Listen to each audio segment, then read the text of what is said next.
We're now going to move on to the next item of business, and hopefully everybody's ready to go. And could I ask those members who are leaving the chamber to perhaps just go without having lots of discussions with other members? Thank you. The next item of business is a debate on motion 16239 in the name of Kenneth Gibson, on behalf of the Finance and Public Administration Committee on Scottish Budget 2025-26. I would invite those members who would wish to speak in the debate to please press the request to speak buttons, and I call on Kenneth Gibson to speak to and to move the motion on behalf of the committee. Up to 10 minutes, please. Thank you, Presiding Officer. I'm pleased to open today's debate on behalf of the Finance and Public Administration Committee.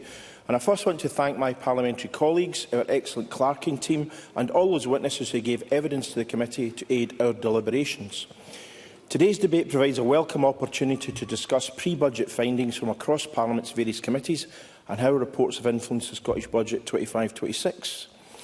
The context for pre-budget scrutiny this year was one of uncertainty, with no medium-term financial strategy in 2024 due to the imminent general election and emergency in-year budget controls in place for a third year running. Some key strategic documents, including the Infrastructure Investment Plan Pipeline Reset and multi-year plans expected in late 2023, were delayed again in view of the forthcoming UK spending review. In late July, the UK Government announced £8.1 billion of spending cuts and warned of a difficult UK autumn budget ahead. Most committees reported their findings before or just after the UK budget was published on 30 October, and so were unable to fully consider ways in which the consequential increases in resource and capital spending for the Scottish budget should be spent, or the potential impact of UK-wide decisions on the Scottish budget, including increases to employer national insurance contributions and how these were funded, an issue that still remains unclear. Nevertheless, there was much for committees to consider, and before I focus my remarks on the FPA Committee's own findings, I wanted to touch again this year on the common themes across our pre-budget work as identified by SPICE. Perhaps unsurprisingly, many of the same overarching themes explored last year continued throughout our scrutiny this year. These included transparency and accountability, the need for multi-year plans and preventative spend, calls for a more strategic, long-term outlook, clearer links between spending decisions and government priorities, and properly evidenced decision-making. However, this year's SPICE also notes, and I quote, the increasingly strong language used by committees in the pre-budget reports may reflect their impatience and frustration at showing little progress in some areas, and the overwhelming message was that committees are looking to the Scottish Government to show leadership and a clear strategic direction. Close quote. Both the FPA Committee's pre-budget report and our budget report published yesterday did include elements of frustration, particularly regarding the lack of medium and long-term financial planning, notwithstanding external factors, repeated delays to publishing key strategic documents, and the need to reiterate recommendations before clear responses are provided. I want to point to some of our more positive reflections, including on transparency. We've encouraged and welcomed the Scottish Government's efforts to improve the transparency of budgetary information in recent years. This has included, for example, publishing more detailed information with in-year budget revisions and providing budget data by classification of functions of government, COFOG, to enable comparisons over time, even when ministerial portfolios change. At the committee's request, this year's Scottish budget also includes a comparison with actual spending this year, rather than comparing it to the 2024-25 budget as passed. Importantly, this allows more accurate comparisons of spend, particularly in those years when in-year changes have been substantive. Along with the committee, the Scottish Fiscal Commission and the Fraser-Valley Institute welcomed this development. Nevertheless, both point to where improvements can still be made, and we continue to pursue these with the Scottish Government. For example, we've asked that significant in-year transfers occur regularly, such as moving social care funding from health to local government, be baselined in the budget for transparency, and that public-private partnership costs are included in budget lines consistently presented across all portfolios. A key focus of our pre-budget scrutiny was the Scottish Government's approach to growing the economy, with a view to increasing Scotland's overall tax base.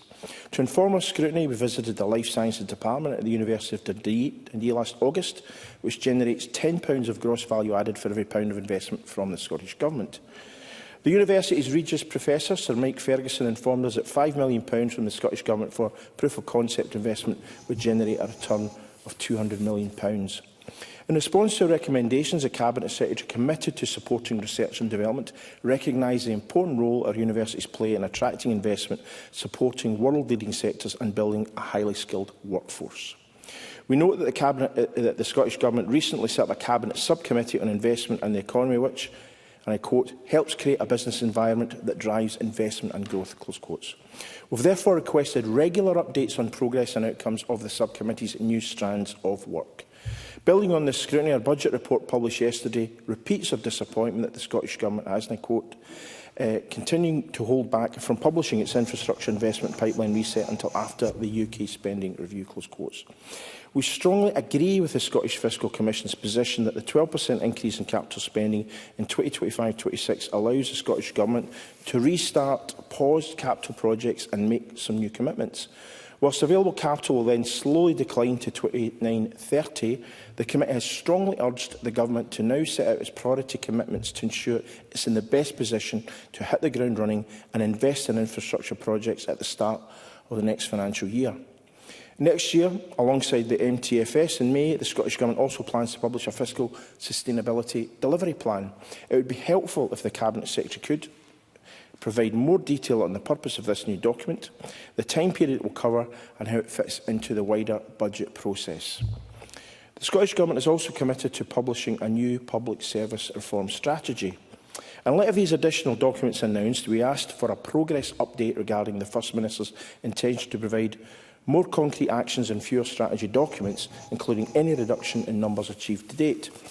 Disappointingly, the Scottish Government responded that, and I quote, there is no central information held on reporting of the number of strategy documents as decisions of this nature are made by individual Cabinet Secretaries, close quote.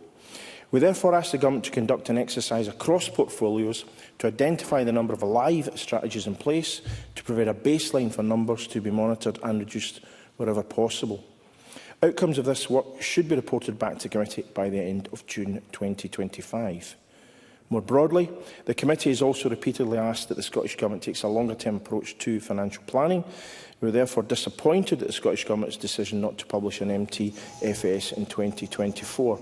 And regardless of the context I mentioned earlier, this made it more difficult for committees to consider how budget priorities sit within the longer-term context. The Scottish Government's fiscal update provided in September, while welcome, focused primarily on the current budget and did not provide the anticipated longer-term outlook. We therefore seek assurances that this situation will not be repeated in future years.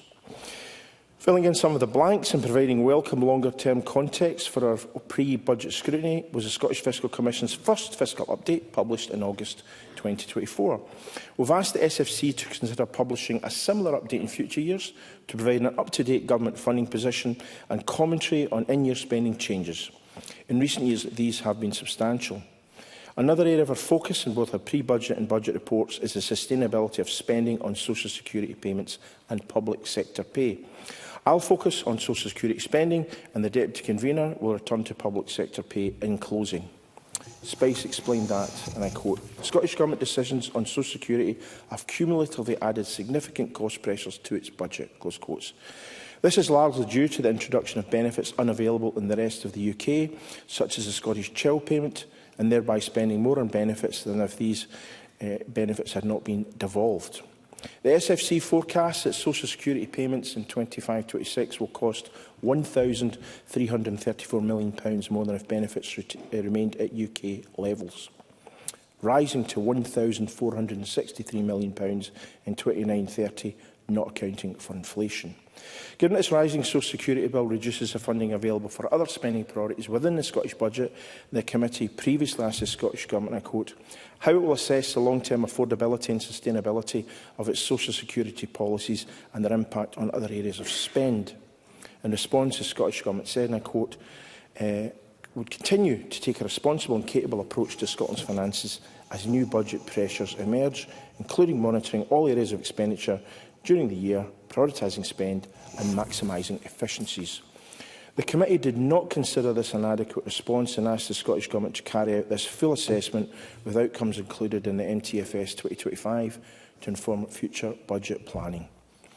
The committee considers that more certainty around the timing of UK fiscal events and a UK spending review on the horizon bring welcome opportunities for the Scottish Government to now adopt a much-needed strategic approach to budget planning. It would therefore be helpful if the Cabinet Secretary could update Parliament on when we may expect the next Scottish spending review. Presiding Officer, I commend the Parliament's collective pre-budget work, which Spice has noted is growing in strength and involves more engagement activities, more evidence received and fewer but more targeted recommendations. I therefore move the motion in my name that the Parliament notes the pre-budget scrutiny undertaken by the Finance and Public Administration Committee and other parliamentary committees. Thank you, Mr Gibson. I would remind those members who have not yet pressed, who wish to speak, to please now press the request to speak buttons. And I call on Cabinet Secretary Shona Robertson. Up to 8 minutes, please. Thank you. Presiding Officer, I begin today by recognising the importance of the role of Parliament's committees in scrutinising the Scottish Budget, and I thank particularly the Finance and Public Administration Committee for their budget report published yesterday, and I will respond in detail formally ahead of Stage 2. In my statement to Parliament on the 4th of December, I spoke of how we can only deliver progress for the people of Scotland if there is a willingness to work together across this chamber. That is how Parliament is designed to work, a Parliament of minorities, improving the budget as the people of Scotland would expect. So the agreements reached with the Scottish Liberal Democrats and Scottish Green Party demonstrate what can be achieved in this collaborative space, and I welcome this constructive engagement. This Government recognises the importance of longer-term financial planning and fiscal sustainability, and in looking ahead to the new financial year, particularly given the clear view of the Finance and Public Administration Committee, I have instructed officials to begin planning for a Scottish spending review that will identify opportunities to optimise the use of Scottish Government funding over the longer term. I'll engage with the Finance Committee and the Scottish Fiscal Commission around these plans. On the IIP pipeline refresh, multi-year certainty on capital budgets is essential to determine what projects and programmes can be delivered over the medium term, and for that reason the UK spending review is essential to support this process. Yes, of course. John Mason. I thank the Cabinet Secretary very much for giving way. Would it not be possible, even without knowing the detailed finances, to kind of prioritise projects so that there would be high priority ones, which would be our first choice, medium and low, or something like that? Cabinet Secretary. What I would say to John Mason is we've clearly already set out a number of priority projects within the budget. There are a number of capital projects that were identified and named clearly, giving a clear sense of priority to those projects. But in terms of that longer pipeline, I will set that out as soon as I can after the UK spending review is concluded. I want to thank the committee for its recognition that the Scottish Government has taken steps to improve the transparency of the new budget, and I appreciate the point the committee has raised on the new approach on budget comparators and in your budget revisions. There are complexities within the Scottish budget where policy responsibility can sit in one area with delivery elsewhere. However, I will reflect on this to consider if there is more that we can do to simplify the presentation of the next budget beyond what we've already done. On tax, I appreciate the committee's support for the Government's tax strategy, including our commitment to further develop evidence and evaluate tax policy. It will continue to closely monitor the impact of our tax policy decisions using a range of evidence, and will publish further research on the impacts of this later this year. On council tax reform, the Joint Working Group met yesterday and agreed to begin a process of engagement and consultation this year. As part of this process, the Scottish Government and COSLA will jointly seek to build consensus across local government and Scottish Parliament on potential areas of reform. Together, we will engage with opposition spokespeople and council leaders as part of that process. And let me add that I very much welcome the Local Government, Housing and Planning Committee's inquiry into council tax reform. On public service reform, the Minister for Public Finance will speak more on this during this debate, but I can confirm to the committee this Government will continue to report progress to the Parliament at 6 monthly intervals. Yes. Elizabeth. I'm grateful to the Cabinet Secretary. I'm sure the committee members are too, but one of the fundamental points that was raised by the convener in his opening speech was the fact that time and again the committee is having to repeat its request for important information about that public sector reform. And this is not the first year we've had that. This is probably about the fourth year we've been asking for this. And that's one of the disappointments that the committee has. It is taking such a long time to get the answers about that. Does she accept that? Cabinet Secretary. Well, look, we take any issues raised by the committee very seriously indeed, and we'll seek to respond to them in as positive ways we can. But I am aware that the Minister for Public Finance has had quite a deep engagement with the committee around the work that he is taking forward on public service reform, and I know that he is keen to continue that engagement around the detail of that work. On the PSR Invest Save Fund, I'm pleased to confirm we have written to public bodies to provide guidance and an application form to invite funding bids, and I'm happy to write separately to the committee to share this information. I want to move on to recognise some key points raised by the other committees in their budget scrutiny. On eradicating child poverty, which of course is the top priority for this government, this has been of interest to a number of committees. The Joseph Rowntree Foundation's UK Poverty 2025 report is clear that only Scotland is expected to see child poverty rates fall by 2029, with rates forecast to rise in England, Wales and Northern Ireland. A recognition that the action being taken in Scotland is reducing child poverty, but of course there's more work to be done. This budget invests significantly to reduce the pressure on household budgets by allocating over £3 billion a year to policies which tackle poverty and the cost of living. And the Government is going further to prioritise action to develop the systems to mitigate the two-child limit, which could lift 15,000 children out of poverty. And more widely, the new budget will invest £768 million in the Affordable Housing Supply Programme next year, a welcome investment for the Economy and Fair Work Committee, who highlighted the lack of affordable housing supply. Presiding Officer, it is a sad fact that poverty leads to lower achievement at school and beyond, and that's why the Government will invest more than £1 billion in high-quality funded early learning and childcare as part of this budget. The new budget also includes £186.5 million for local authorities to maintain teacher numbers and £29 million for additional support needs to support the recruitment and retention of the ASN workforce, the latter being a particular interest of the Education, Children and Young People Committee.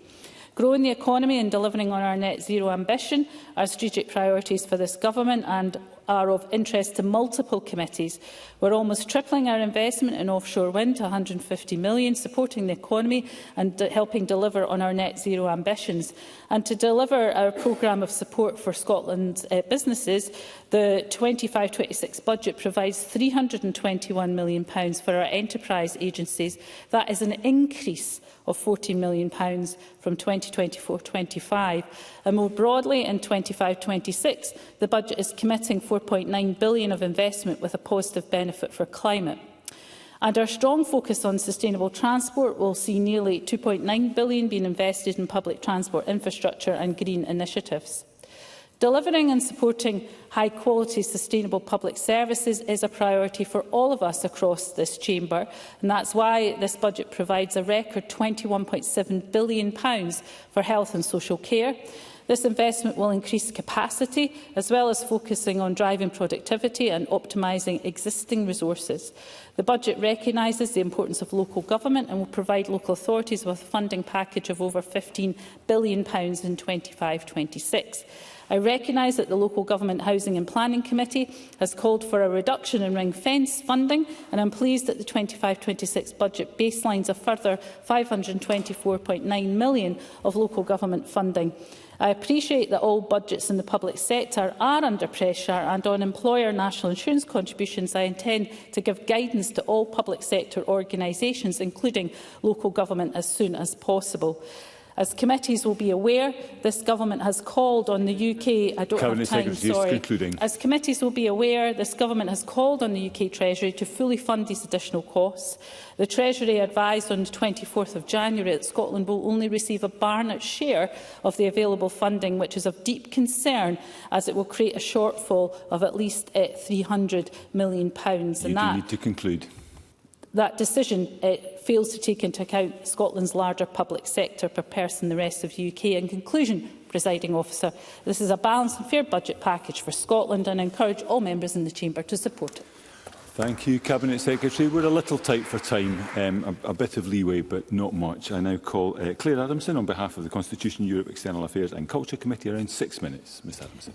Thank you very much, Presiding Officer. As convener of the Constitution, Europe, External Affairs and Culture Committee, I am very pleased to be speaking on behalf of the committee today. As always, I'd like to thank our committee clerks and Spice and their support of the committee's budget scrutiny. The committee set its priority for budget scrutiny at the start of this session as the culture sector spend. I wish to thank those in the sector who spoke to us, including Culture Counts, Historic Environment Scotland, Wigton Festival Company and the National Galleries of Scotland.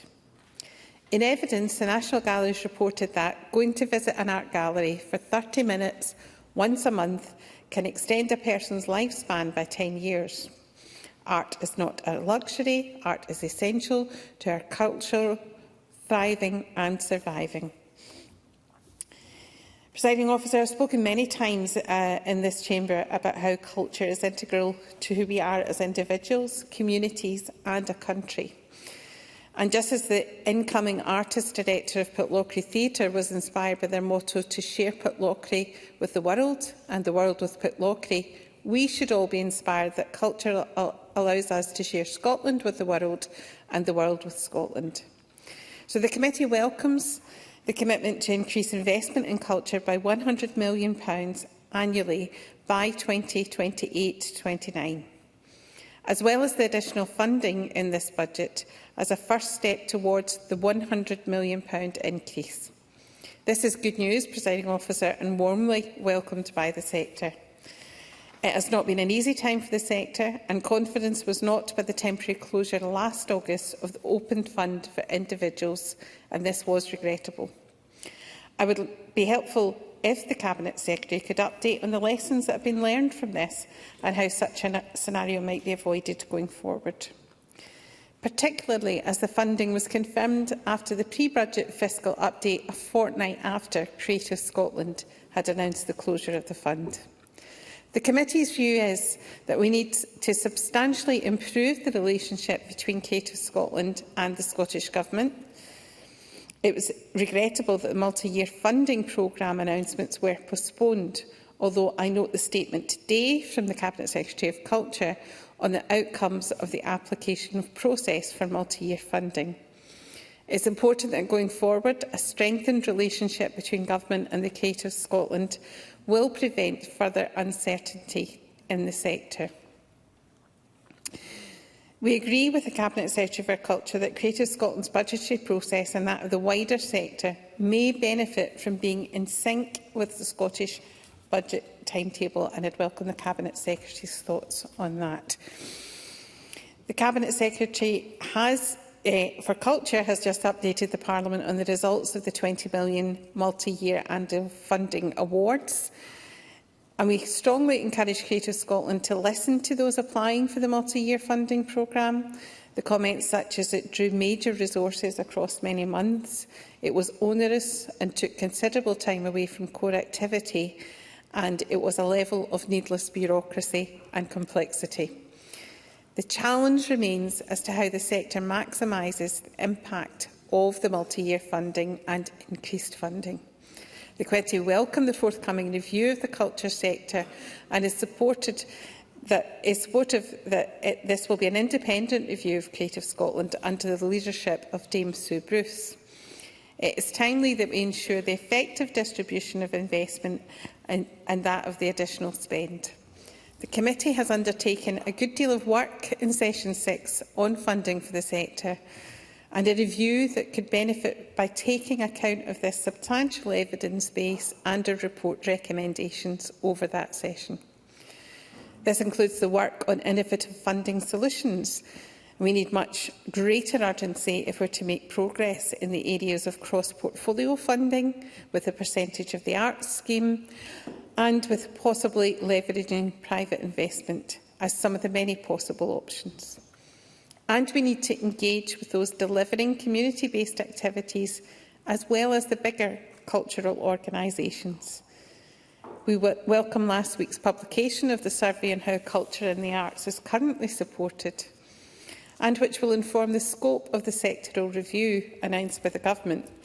With the sectoral review and the review of Creative Scotland happening in parallel, it would be interested to understand how these two reviews will interact and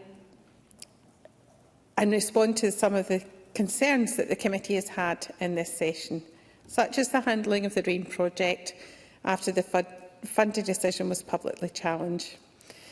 Concerns also include the extent to which Creative Scotland were open and transparent while addressing this matter.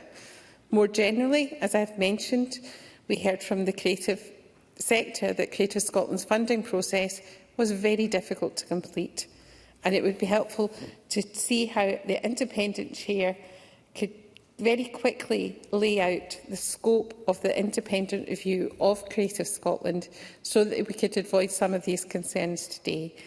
But in short, the committee's view is that we should consider also the operational issues as well as Creative Scotland in general. And our culture is our lifeblood, and we look forward to seeing how these things developed, and note that the sector is very, very welcoming of the developments in this area. Thank you, Presiding Officer. Thank you, Ms Adamson. I now call Audrey Nicholl on behalf of the Criminal Justice Committee again, around 6 minutes. Ms Nicholl. Thank you, Presiding Officer, and I'm also pleased to speak in this budget debate this afternoon on behalf of the Criminal Justice Committee. I'd also like to thank committee members, the Clerk's team and Spice and Comms colleagues for their support in our budget scrutiny, and to the many stakeholders who provided evidence to the committee. This year, our focus was again a broad one as we scrutinised the financial pressures facing policing, fire and rescue services, prisons, prosecution services and courts, community justice, criminal justice, social work and the third sector. And without exception, every organisation who gave evidence told us the same story. There was no scope for further cuts, and meaningful investment was long overdue.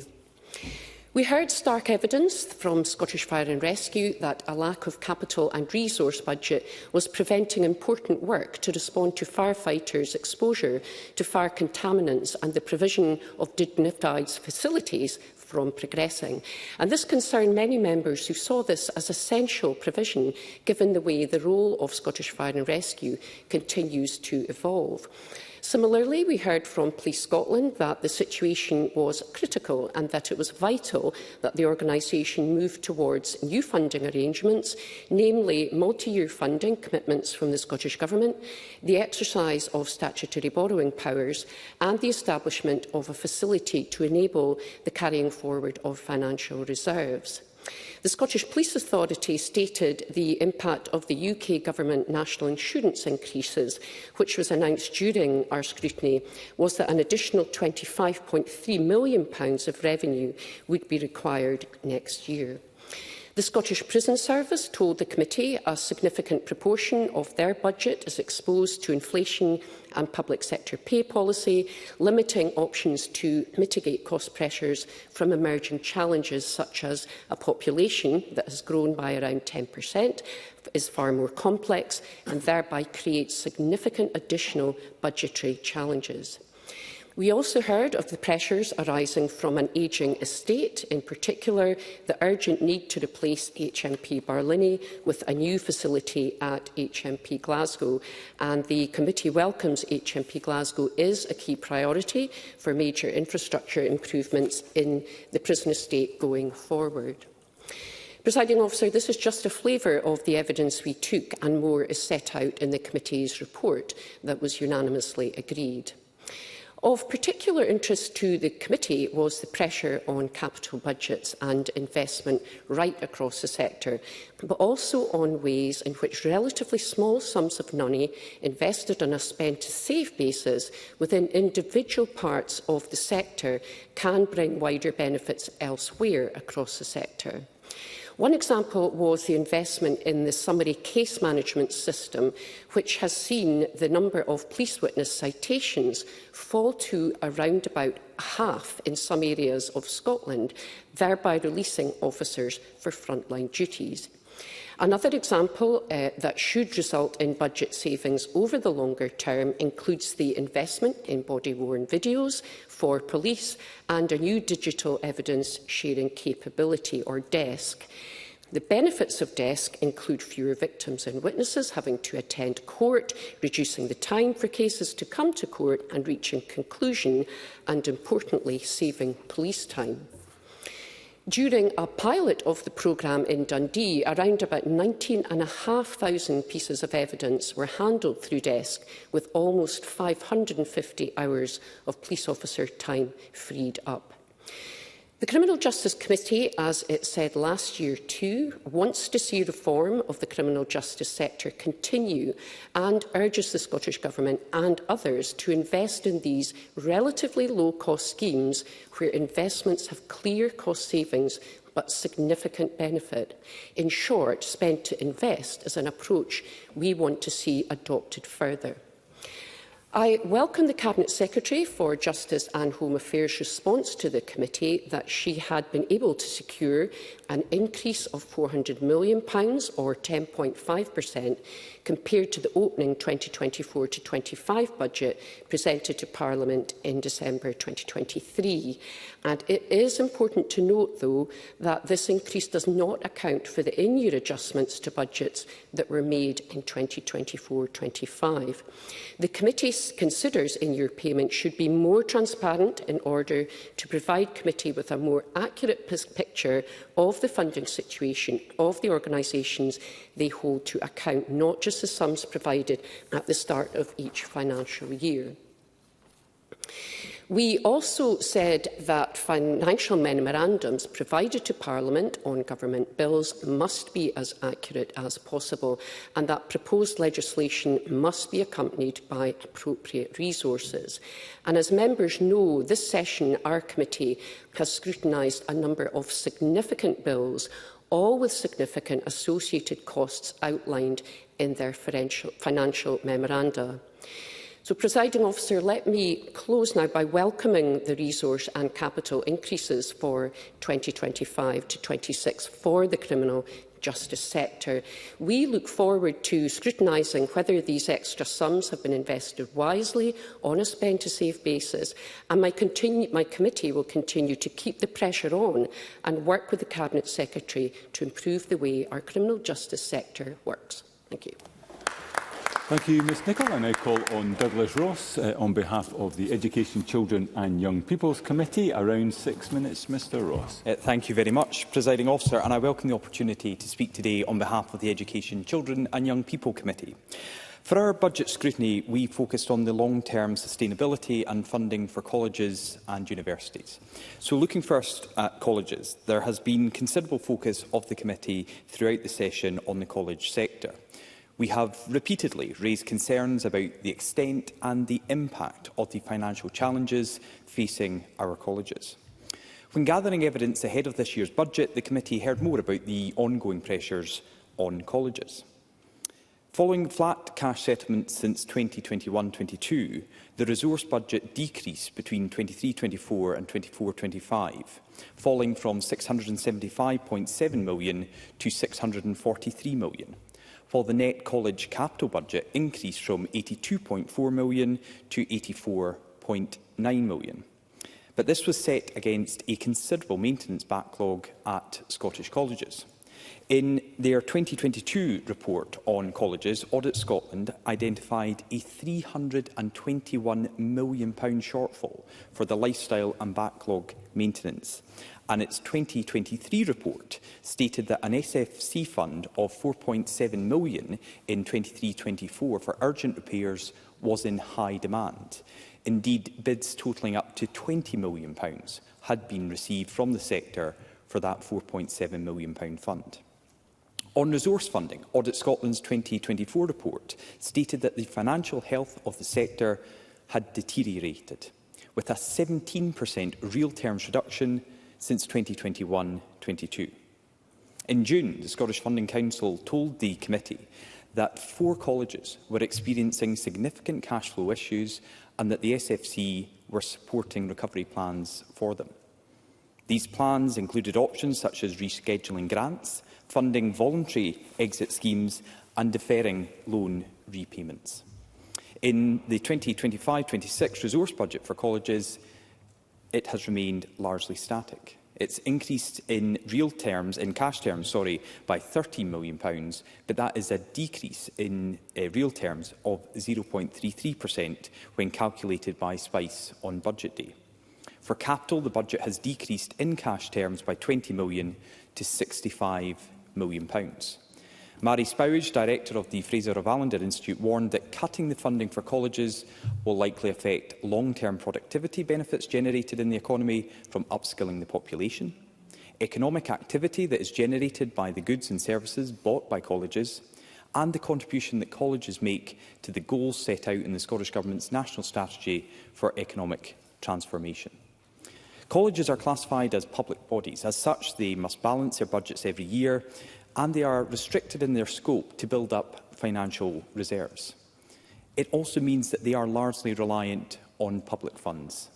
78% of their income comes from the SFC grant. In our pre-budget letter to the Minister and the Cabinet Secretary, we reiterated our call for as many financial and operational flexibilities as possible to improve colleges' ability to deliver. But we also acknowledge that these flexibilities alone will not address the financial issues they face.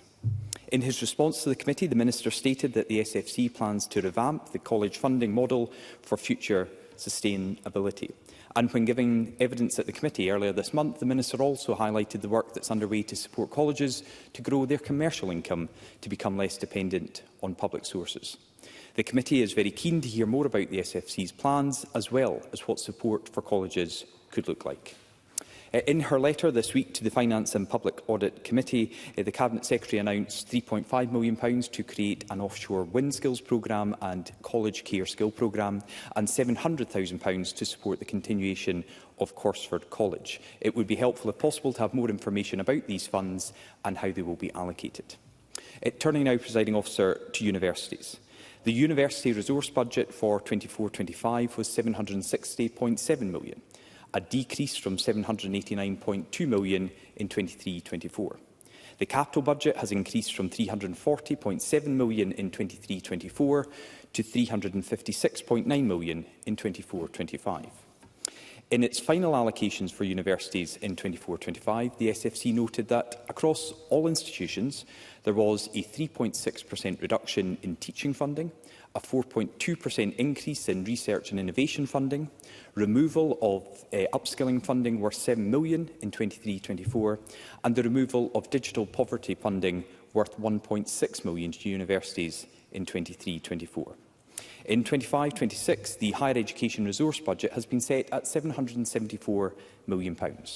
That is a 1.7% increase in cash terms compared to 24-25, but a 0.68% decrease in real terms.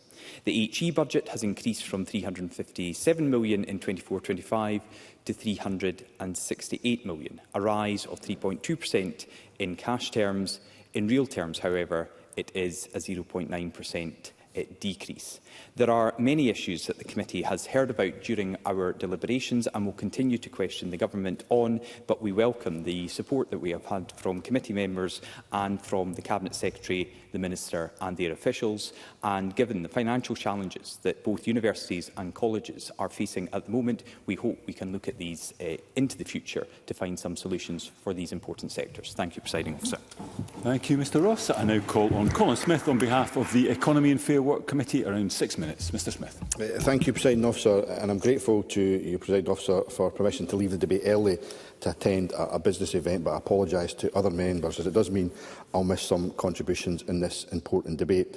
Presiding Officer, Scotland's economy, like the rest of the UK, has seen a sustained period of low growth and productivity against a backdrop of rising costs in recent years. When the First Minister assumed office in May, he said economic growth would be a priority for his government. Effectively supporting Scotland's businesses will be key to delivering that ambition. So our committee's pre-budget scrutiny has had a particular focus on support from enterprise agencies, the Scottish National Investment Bank and Visit Scotland. Taken together, they account for the majority of spend our committee scrutinises.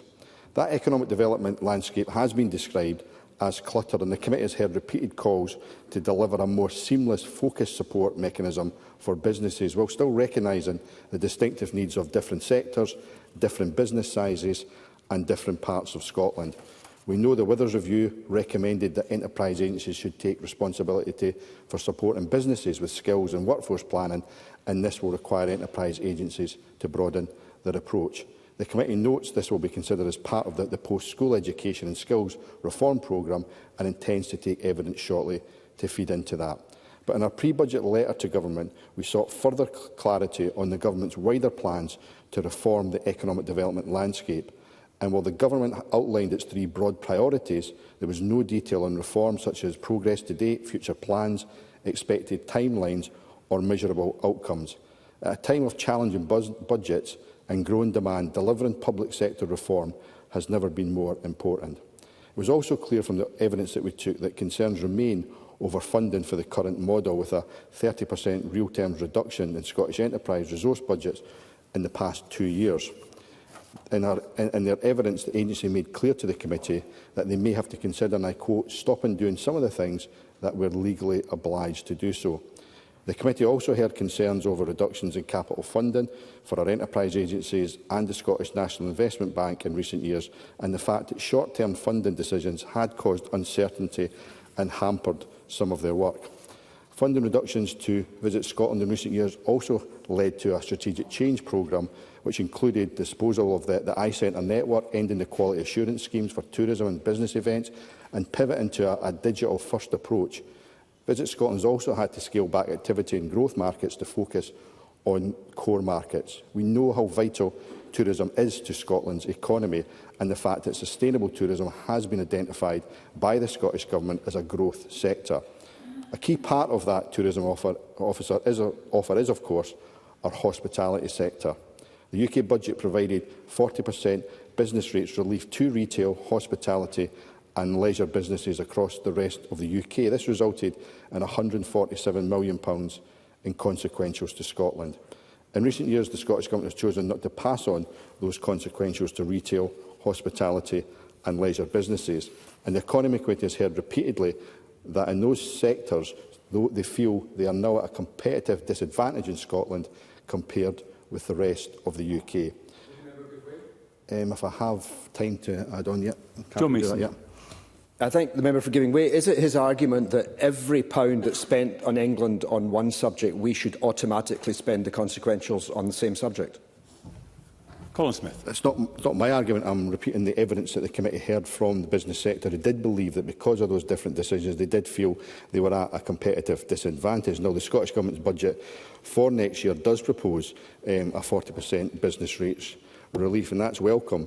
But this is restricted to hospitality businesses, not retail, and also with a retailable value of only £51,000. And many businesses expressed concern that this led to a cliff edge for them. When I asked the Deputy First Minister about this at committee, she pointed to, among other things, the commitment to review the methodology for non-domestic rates assessments for hospitality businesses, which is welcome because they understandably have expressed concern over the focus on turnover when it comes to this assessment. But we still don't have clarity on when any further review will be completed. Presiding Officer, the main strategy underpinning the Government's priority of economic growth is NSET, the National Strategy for Economic Transformation. The Economy Committee, but also the Finance Committee and the Public Audit Committee have all highlighted concerns from last year's Audit Scotland report on NSET, including a gap in collective political leadership, no information on how much investment was needed to deliver that strategy, little detail on how directorates are working together to agree funding priorities, and a lack of transparency about directorates' decisions on allocating funding for NSET actions. Audit Scotland said, and I quote, "There is a risk that NSET objectives are not being given the same priority by all directorates when it comes to funding decisions."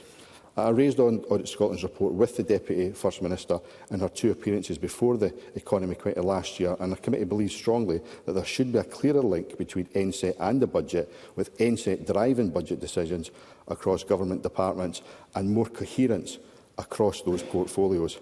Presiding Officer, being able to evidence spend on strategies and what that achieves is vital for measuring the success of NSET or indeed any government strategy. As we've already heard from a number of other conveners, the budget presentation has made year-to-year comparisons of spending plans that bit more complicated. The role of committee is to scrutinise and hold the Scottish Government to account, and that does require information that we already know exists to be made available at a much earlier stage in that budget process. Following the Deputy First Minister's last attendance at committee, we did receive a helpful letter setting out spending plans in her portfolio, how they've evolved over the last 2 years from the budget bill, detailing in-year transfers and providing the latest spending figures for each year. That is information, Presiding Officer, that committee shouldn't have to ask for and should be contained in the budget when it is first published. Presiding Officer, in concluding, the budget has a key role in driving economic growth, which will raise living standards, give people more freedom in their lives and help revitalise and rejuvenate communities. I hope the Government will act on some of the issues raised by the Economy Committee on how we support Scotland's businesses to help deliver that important growth. Thank you, Mr Smith. I now call on Karen Adam on behalf of the Equalities, Human Rights and Civil Justice Committee. Again, around 6 minutes. Ms Adam. Thank you, Presiding Officer.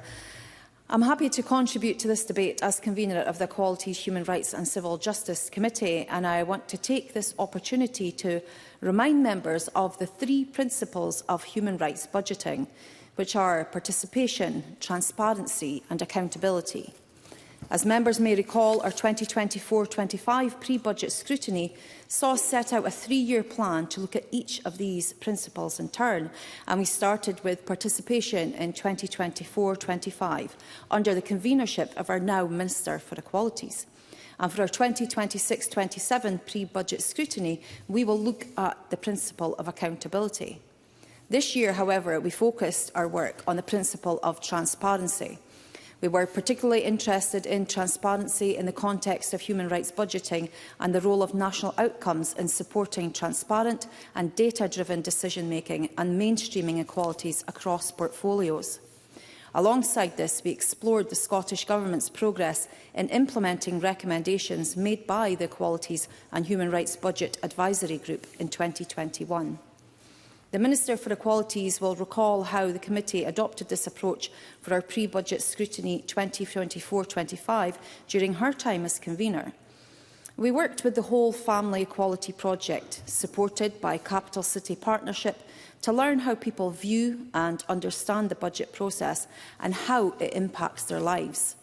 This allowed citizens the opportunity to express to us and the Government the areas they felt should be prioritised and how they could feed into the process and help them understand the rationale behind spending decisions. We had hoped to expand on this for the 2025-26 scrutiny through an Equalities mainstreaming workshop involving stakeholders, a citizens group and representatives from the Scottish Government. However, due to the UK election, the Programme for Government timetable and the changes that we have seen, we have reconsidered our timetable for this work, but we will hope to return to it this year. I referred earlier to the role of national outcomes in supporting transparent and data-driven decision-making and mainstream inequalities across portfolios.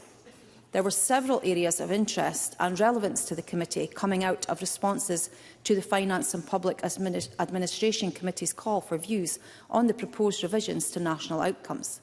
And these included gender equality as a link to gender budgeting and understanding the impact of spending decisions on women and girls, the importance of continued monitoring and data collection to track trends in inequalities, challenges in defining and measuring inequality which can impact evaluation of any budget decision aimed at tackling inequality, efforts focused towards reducing specific inequalities, including in rural healthcare and housing policy. We have also had throughout our work in several areas the issue of rurality as an additional barrier to equality raised with us, and we will look to be doing further work and investigation in this regard. We look forward to welcoming the Minister for Equalities to the committee next month, where we will explore further how work on areas identified for improvement is progressing. And one such area is policy coherence. In evidence, stakeholders highlighted that the National Performance Framework's effectiveness could be undermined by a lack of coherence with other initiatives, particularly the Equally Safe strategy. For example, greater integration of primary prevention of violence against women and girls across relevant outcomes, such as those on communities and education, was seen as essential. Alison Hosey of the Scottish Human Rights Commission addressed policy coherence during oral evidence, and she welcomed significant improvements in the Equality and Fairer Scotland budget statement and said that a lot of work had been done to make it more coherent with policy decisions. She did, however, tell us that there remains an issue with the EFSBS being published at the same time as the budget itself, which does not support the public to know what discussions have happened and what has fed into decision-making. She suggested that capacity building is needed across all policy areas to ensure all departments within the government were consistently practising human rights-based approaches. Our predecessor committees have encouraged more mainstreaming of equalities and human rights throughout all Parliament committee scrutiny of the budget, and we reiterate the point today and will continue to do so. This was driven home to us through our work with the Whole Family Equality Project, which gave us the added impetus to improve cross-portfolio working. There are opportunities which can be creative and innovative. For example, there are opportunities for joint committee working to ensure the fullest scrutiny is applied, and we can make recommendations to the Scottish Government, or we can ask what it is going to do. But there is nothing to stop us, especially if we can work in partnership with real people in citizens' panels, from coming up with solutions. Looking ahead, our focus next year will be on the third principle of human rights budgeting, accountability, which I touched upon earlier. We will then aim to have a review of our session-long focus on human rights budgeting, at which we would anticipate taking a look back at progress towards the Scottish Government's commitments to move towards a human rights budget. Thank you, Presiding Officer. Thank you, Ms Adam. I now call on Edward Mountain on behalf of the Net Zero Energy and Transport Committee. Mr Mountain, again, around 6 minutes, please. Thank you very much, Presiding Officer. The budget theme pursued by the Net Zero Energy and Transport Committee this past year has been on whether major public spending decisions in line with the balanced pathway to net zero modelled by the Climate Change Committee. Our scrutiny has been big picture variety in many big spending areas of energy and transport. Budgets are indeed about tough choices, and that's why, with only 6 minutes, that applies to this speech as well. I can only run through the main areas we discussed. Turning to the energy portfolio, one of the headline commitments is the increase in offshore wind supply chain funding from £10 million to £163 million. We've seen genuinely impressive progress in offshore wind in recent years, but there's still a feeling of an opportunity partly missed, with not enough value added domestically, especially in manufacturing. We would like to know what is Scotland's percentage return on this investment. And if this investment looks good news, the other side of the coin has been the use of ScotWind revenues for general spending. Now, I'm not going to use this speech to enter into the debate on whether the Scottish Government had no choice but to dip into the fund. I will simply say, and I hope objectively, that it was not good news. It communicated a skittishness rather than a consistency about the government's long-term financial commitment to growing the green energy sector. In January, the Acting Cabinet Secretary expressed, as I understand it, a commitment to replenish that funding source. Now, the committee will be watching to see what that actually means. This session began in 2021 with big questions about the role of industrial-scale electrolysis and carbon capture technology in the energy transition. 4 years on, we are no wiser, which I have to say is frustrating. On the Acorn project, I recognise that decisive movement is needed on the UK side. However, the £80 million publicly committed by the Scottish Government remains unspent. And the Cabinet Secretary gave us the reasons for that, so I will just leave that there. However, as for green hydrogen, the Scottish Government must ensure its ambitious rhetoric matches up to the actual commitments. There are indeed technical challenges in scaling up production and establishing network capacity in this area, where seed funding could make a real difference. The Scottish Government's announcement earlier this session of £100 million in support for this sector sounded impressive, but the vast majority of that is still unspent. That raises questions. Are the strings attached to the funding too onerous? Is there a problem with finding projects worthy of funding? I'm keen to understand better what the blockers are, because a flourishing green energy industry is something we all want to see. And I hope that this committee can look more at this before the end of the session. Turning to transport, these account for over a third of Scotland's emissions. There's a job of work to be done to accelerate the switch over to electric vehicles and to get people in their hundreds of thousands to exercise a positive choice to use buses, trains, bikes, and indeed their own two legs. Does this budget communicate that urgency? To take one strand, the Bute House Agreement promised 10% of the transport budget would be allocated for active travel by 24-25. That would translate to 320 million in the 25-26 budget, but the number this year is only 188.7 million. On public transport, this financial year has seen the end of the reduced fares for peak time travel. As for buses, they do remain Scotland's most public used transport, yet uptake has declined by 25% since 2006. £440 million is allocated to the concessionary travel, but the less than £50 million supports the network support grant that helps keep the less used services running.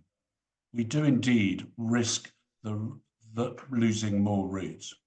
On EVs, the Scottish Government has committed to 24,000 new public charging points by 2030.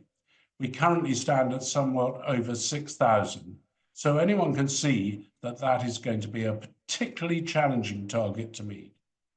Presiding Officer, in a recent Spice blog, the budget highlighted that across the committee responses, the government has described itself as committed no less than 56 times, but with details on delivery sometimes very sparse.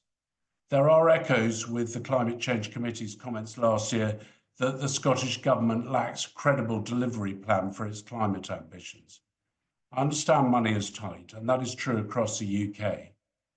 Barring economic growth and a bigger tax base, all budget decisions look like being tough ones. This is a daunting and difficult backdrop for a just and fair net zero transition.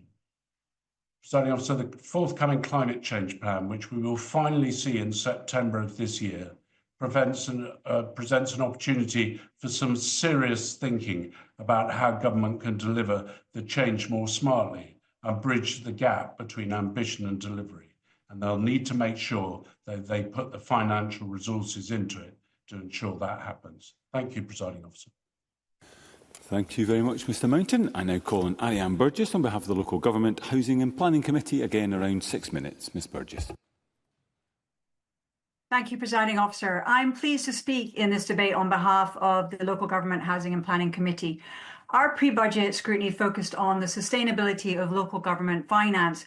However, the Verity House Agreement and its vision of a more collaborative approach to delivering shared priorities for the people of Scotland has remained a constant thread running through all of our work. And I intend to reflect today on progress on this in relation to the budget. The committee has monitored developments around the New Deal for local government throughout this session, and we are pleased to see the Verity House Agreement was published in June 2023. However, whilst we're very much welcomed it, in many ways, this was just a starting point. And as the Cabinet Secretary said, it represents a journey, not a destination. Its efficacy could only become apparent when there was clear evidence of a new collaborative approach between the two spheres of government. And there can be little doubt that its ambitions had yet to be fully realised during last year's budget process. Indeed, during my contribution last year, I spoke of the importance of significant further progress being made in the coming year. The committee has repeatedly stressed the importance of agreeing a fiscal framework for local government, and I concluded my remarks in the debate last year by stating we cannot be here again next year saying the same things Whilst the fiscal framework has not been agreed in time to fully inform this year's budget process, we were delighted to hear from the Cabinet Secretary that she hopes to publish it next month, and we very much look forward to discussing it with the Cabinet Secretary and COSLA. Turning to our pre-budget letter and the Cabinet Secretary's response, the UK Government stated in its autumn budget that the Scottish Government would receive an additional £3.4 billion through the operation of the Barnett formula. And it's pleasing to see that some of this increase has been passed to councils, representing a 4.7% real terms increase compared to last year. However, whilst any increase in Scotland's budget is to be welcomed, we are mindful of concerns around potential costs to the Scottish public sector of the increase in employer national insurance contributions, and we would welcome further updates from the Cabinet Secretary once the Treasury has provided final figures.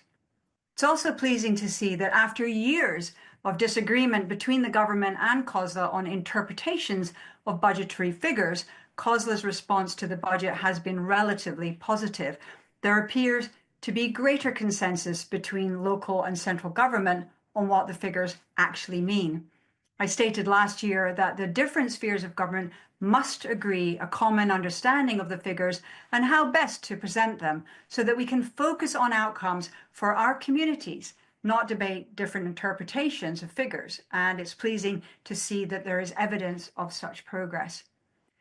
Ring fencing and directed spend has also previously been the subject of disagreement between COSLA and the Scottish Government, and the committee therefore welcomes the Cabinet Secretary's confirmation that since the Verity House Agreement, £1.5 billion of funding has been de-ring fenced.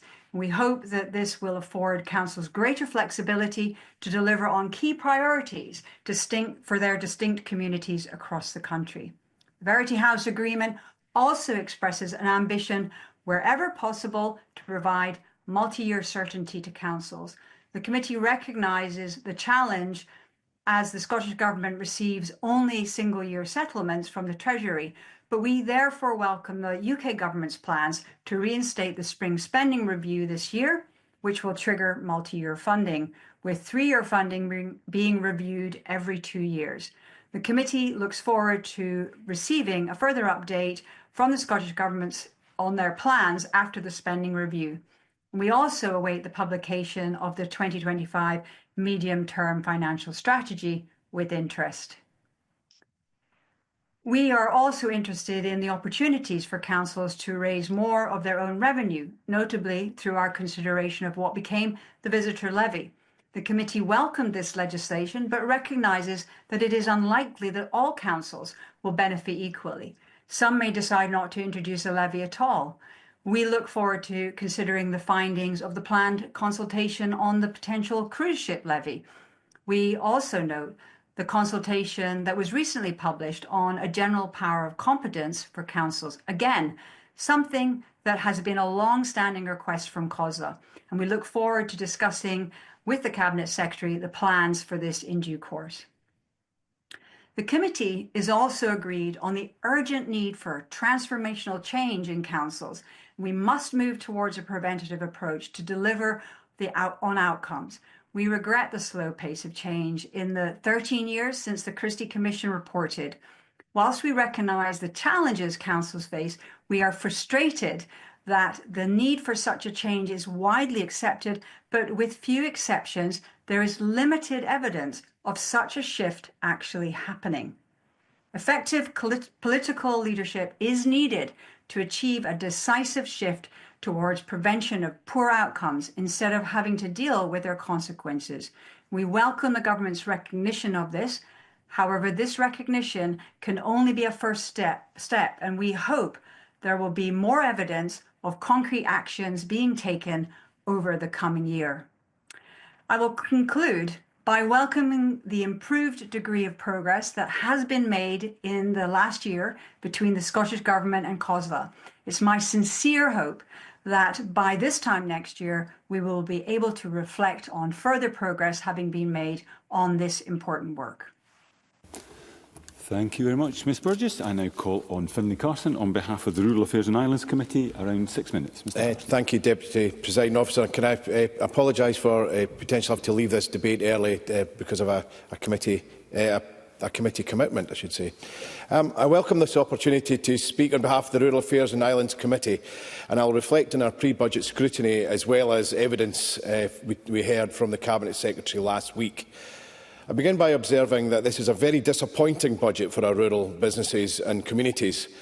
Based on independent analysis by the Scottish Parliament Information Centre, the Rural Affairs and Islands portfolio is the only portfolio which has seen a decrease in its resource budget from previous years, a fall in real terms of 2.1%.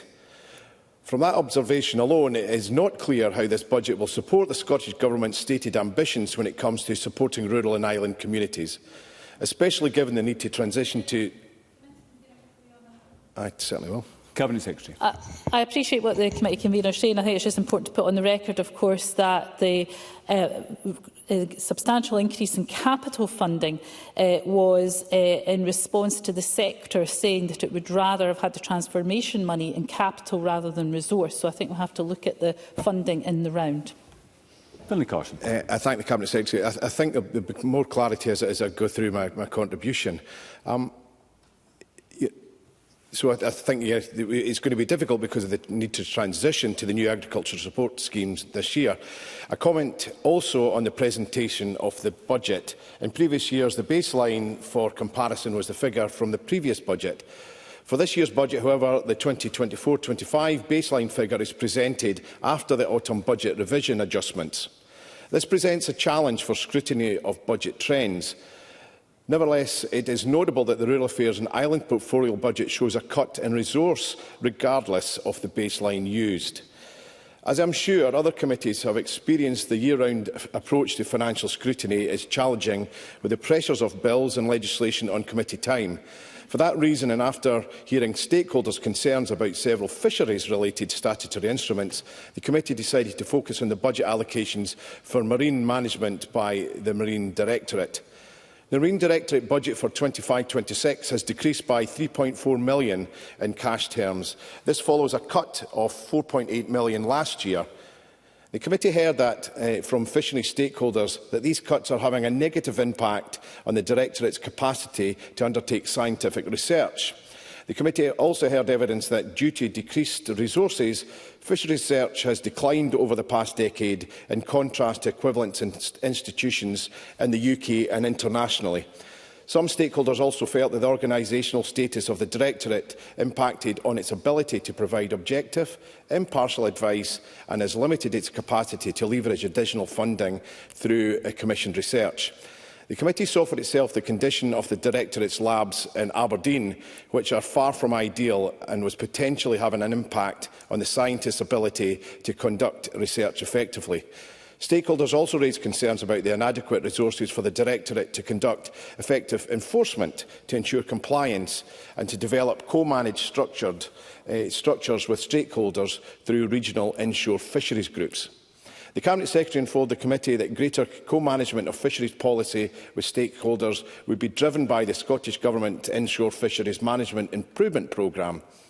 The committee is taking evidence on this programme next week and will monitor these developments. I now turn to other budget lines. Regarding agricultural funding, the committee echoed calls from stakeholders for multi-year funding from the Scottish Government for farmers and crofters. It's also the case that agricultural funding is no longer ring-fenced by the UK Government. This change could give the Scottish Government scope to look at multi-year funding commitments, especially as the Rural Support Plan takes a multi-year approach. The Cabinet Secretary told the committee, and I quote, "There is a spending review coming up, and if that were to result in more multi-year certainty, I would look to provide the same as soon as we were in a position to do so." End quote. The committee also asked about the status of the £46 million owed to the agricultural budget from previous years. As well as the additional funding recommended in the Bew Review, the committee understands that the funding owed will be used through the Agricultural Transformation Fund over 2 years. The committee will follow up with the Cabinet Secretary and the Minister on how that funding has been spent as we scrutinise the implementation of the new agricultural support schemes. After the massive cut to the forestry budget in last year's budget, the committee sought reassurance that the comparatively modest increase to the woodland grant budget would restore confidence in the sector and help meet tree planting targets. At a round table with forestry stakeholders earlier this month, Scottish Woodland told the committee that, and I quote, that what we need is certainty, targets that don't shift, budgets that don't change. Strong government targets and strong government support is one of the things that drives people here to deploy capital, end quote. The Cabinet Secretary responded, and I quote, now that there has been an increase in the funding, we can continue on a positive trajectory and rebuild confidence in the sector so that it can continue to plan and invest, end quote. The committee will look to next year's budget for evidence that the Scottish Government will deliver a positive trajectory of funding for the sector and indeed for the portfolio as a whole. Thank you, Presiding Officer. Thank you, Mr Costin. And I call on Claire Hockey on behalf of the Health, Social Care and Sport Committee. Around 6 minutes. Ms Hockey. Thank you very much, Presiding Officer, and I welcome the opportunity to contribute to this debate on behalf of the Health, Social Care and Sport Committee. And firstly, I would like to thank the Cabinet Secretary, supporting officials and indeed all stakeholders who have engaged throughout the Health Committee's budget scrutiny process, as well as committee clerks for their work supporting the committee in all its work. As members will be aware, the health and social care portfolio is again a budgetary priority, increasing by £2 billion in cash terms, taking the overall health and social care investment to £21 billion. And the committee notes that this increase reflects the commitment from the Government to pass on health-related Barnett consequentials received as a result of the UK October budget, amounting to an additional £1.7 billion for Scotland in 2025-26. It's anticipated that much of this funding will benefit NHS board budgets, and given the ongoing challenges facing health and social care services as highlighted in the committee's pre-budget scrutiny, this additional funding is most welcome. Similarly, the committee welcomes the planned £200 million investment to reduce waiting times and improve capacity, with the commitment that by March 2026 nobody will wait longer than 12 months for a new outpatient appointment, inpatient treatment or day care treatment. The committee also welcomes the additional support for GPs to address pressures relating to waiting times and prevention, as well as expansion of the hospital at home service, which I hope will alleviate pressure on frontline acute services. Throughout the budget scrutiny process, the committee has heard extensive evidence as to the current state of health and social care services, and it's no secret that health and social care staff are under immense pressure across the sector, particularly as our population ages and in the recent flu spike in cases and subsequent hospital admissions as a result. So additional funding in key areas will be necessary to mitigate these challenges going forward. And I would, however, reiterate a core theme that has stood out throughout this budget scrutiny process and indeed has been echoed by my colleagues on the Finance Committee. And that is to say that budgetary transparency and indeed improving links between the budget and agreed outcomes is absolutely crucial to be able to assess whether spending has been effective in the areas it needs to be. Despite increased investment, significant questions remain as to the level of detail contained in budget documentation and indeed the level of transparency around health spending. As highlighted by the Scottish Parliament Information Centre, previous responses to the committee from the Scottish Government acknowledged that it's important that there is a clear link between spending plans and commitments. And the committee would argue that the above acknowledgement has yet to be reflected in the health and social care portfolio. Specifically, changes to the presentation of budget numbers this year means that the 2024-25 baseline is now presented after the autumn budget revisions. Given that substantial transfers and additions to other portfolios occur at the time of the ABR, and one could reasonably expect similar transfers in the future, this could have particular consequences for the planned increase in the health and social care budget and the actual extent of this increase in real terms. As highlighted as part of the committee's pre-budget scrutiny, which focused on the financial position of Integration Joint Boards, or IJBs, in-year adjustments to the 2024-25 budget have meant that a growing number of IJBs are having to rely on funding reserves to bridge the funding gap. And this is having a negative impact on the long-term sustainability of budgets. And given the challenges facing the sector, I would strongly encourage the Scottish Government to do more to ensure that service providers are given the utmost clarity regarding funding in a way that is conducive to long-term planning. Similarly, the committee is disappointed that despite calls to align the budget with the National Performance Framework, this has not been reflected in the presentation of the budget or accompanying documents. And while the committee notes the Government has stated it is working to align the budget with strategic priorities, it's the committee's view that more must be done in this area. If the NPF is to be the Scottish Government's North Star, then it's essential that it provides a clear overview of how specific budget allocations align with progress towards corresponding national outcomes. Without this, it's difficult to measure the effectiveness of spending on health and social care and the extent to which any additional funding is contributing positively to the overall health and well-being of people in Scotland. And while it's almost impossible to cover everything which in such a large portfolio during this debate, I would conclude by reiterating that the increased funding packages and various commitments contained in this budget are most welcome.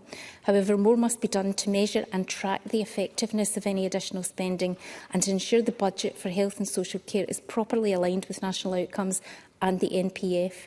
The committee looks forward to seeing further progress in these areas as we look forward to scrutinising next year's budget. And it is only by making such progress that we will ensure that we are making the best use of the Scottish budget to tackle the challenges facing the health and social care sector and to improve health and wellbeing outcomes for all the people of Scotland. And I refer members to my register of interests. I have a bank nurse contract with Greater Glasgow and Clyde NHS. Thank you, Ms Coffey. I now call Colette Stevenson on behalf of the Social Justice and Social Security Committee. Around 6 minutes. Ms Stevenson. Thank you, Presiding Officer, and I'm delighted to speak on behalf of the Social Justice and Social Security Committee in today's debate on the Scottish Budget. So we focused our pre-budget scrutiny on the topic of third sector funding principles. The third sector had faced unprecedented challenges in recent years. The COVID-19 pandemic increased demand for services, as has the cost of living crisis, with more households seeking help, while inflation has driven up voluntary organisations' operational costs.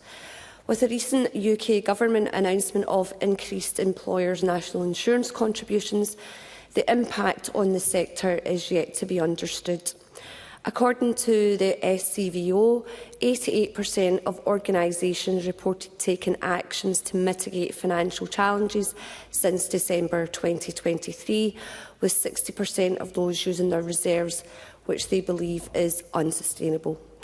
Many of these organisations either deliver services that would otherwise be delivered by the public sector or contribute to prevention activities that result in savings to the public purse.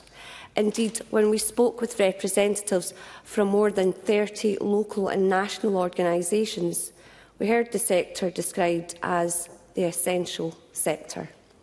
We thank those who participated in the inquiry, and more than 200 submissions were received, and these responses ensured that the voices of those directly impacted by funding decisions were heard. And their evidence was unequivocal. More needs to be done to support this vital sector. Most grants are awarded by statutory funders like the Scottish Government or local authorities. Many of the structural issues that exist could be addressed through robust funding principles, which would create efficiency savings for organisations, freeing up more money for delivery. One of the most pressing principles scrutinised was multi-year funding, and Voluntary Action Shetland told us that multi-year funding is paramount in offering sustainability and continuity of service.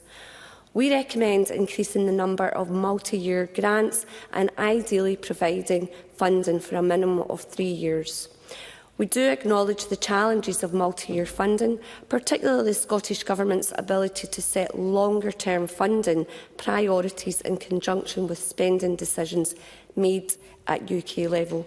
However, poorly managed multi-year funding can create dependency and limit new entrants, disrupting the third sector ecosystem.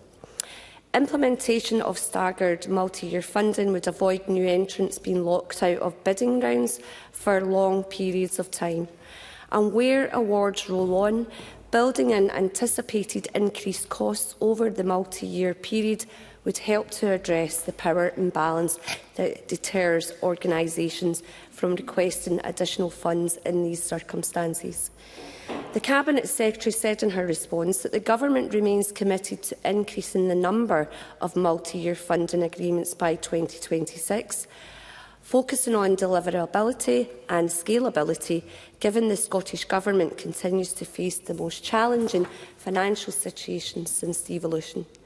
She said lessons would be learned from existing funding arrangements and good practice would be embedded into the Government's grant making. Following the publication of the budget, the Cabinet Secretary advised us there would be a pilot focusing on organisations providing essential services and those delivering on child poverty, and we welcome this news.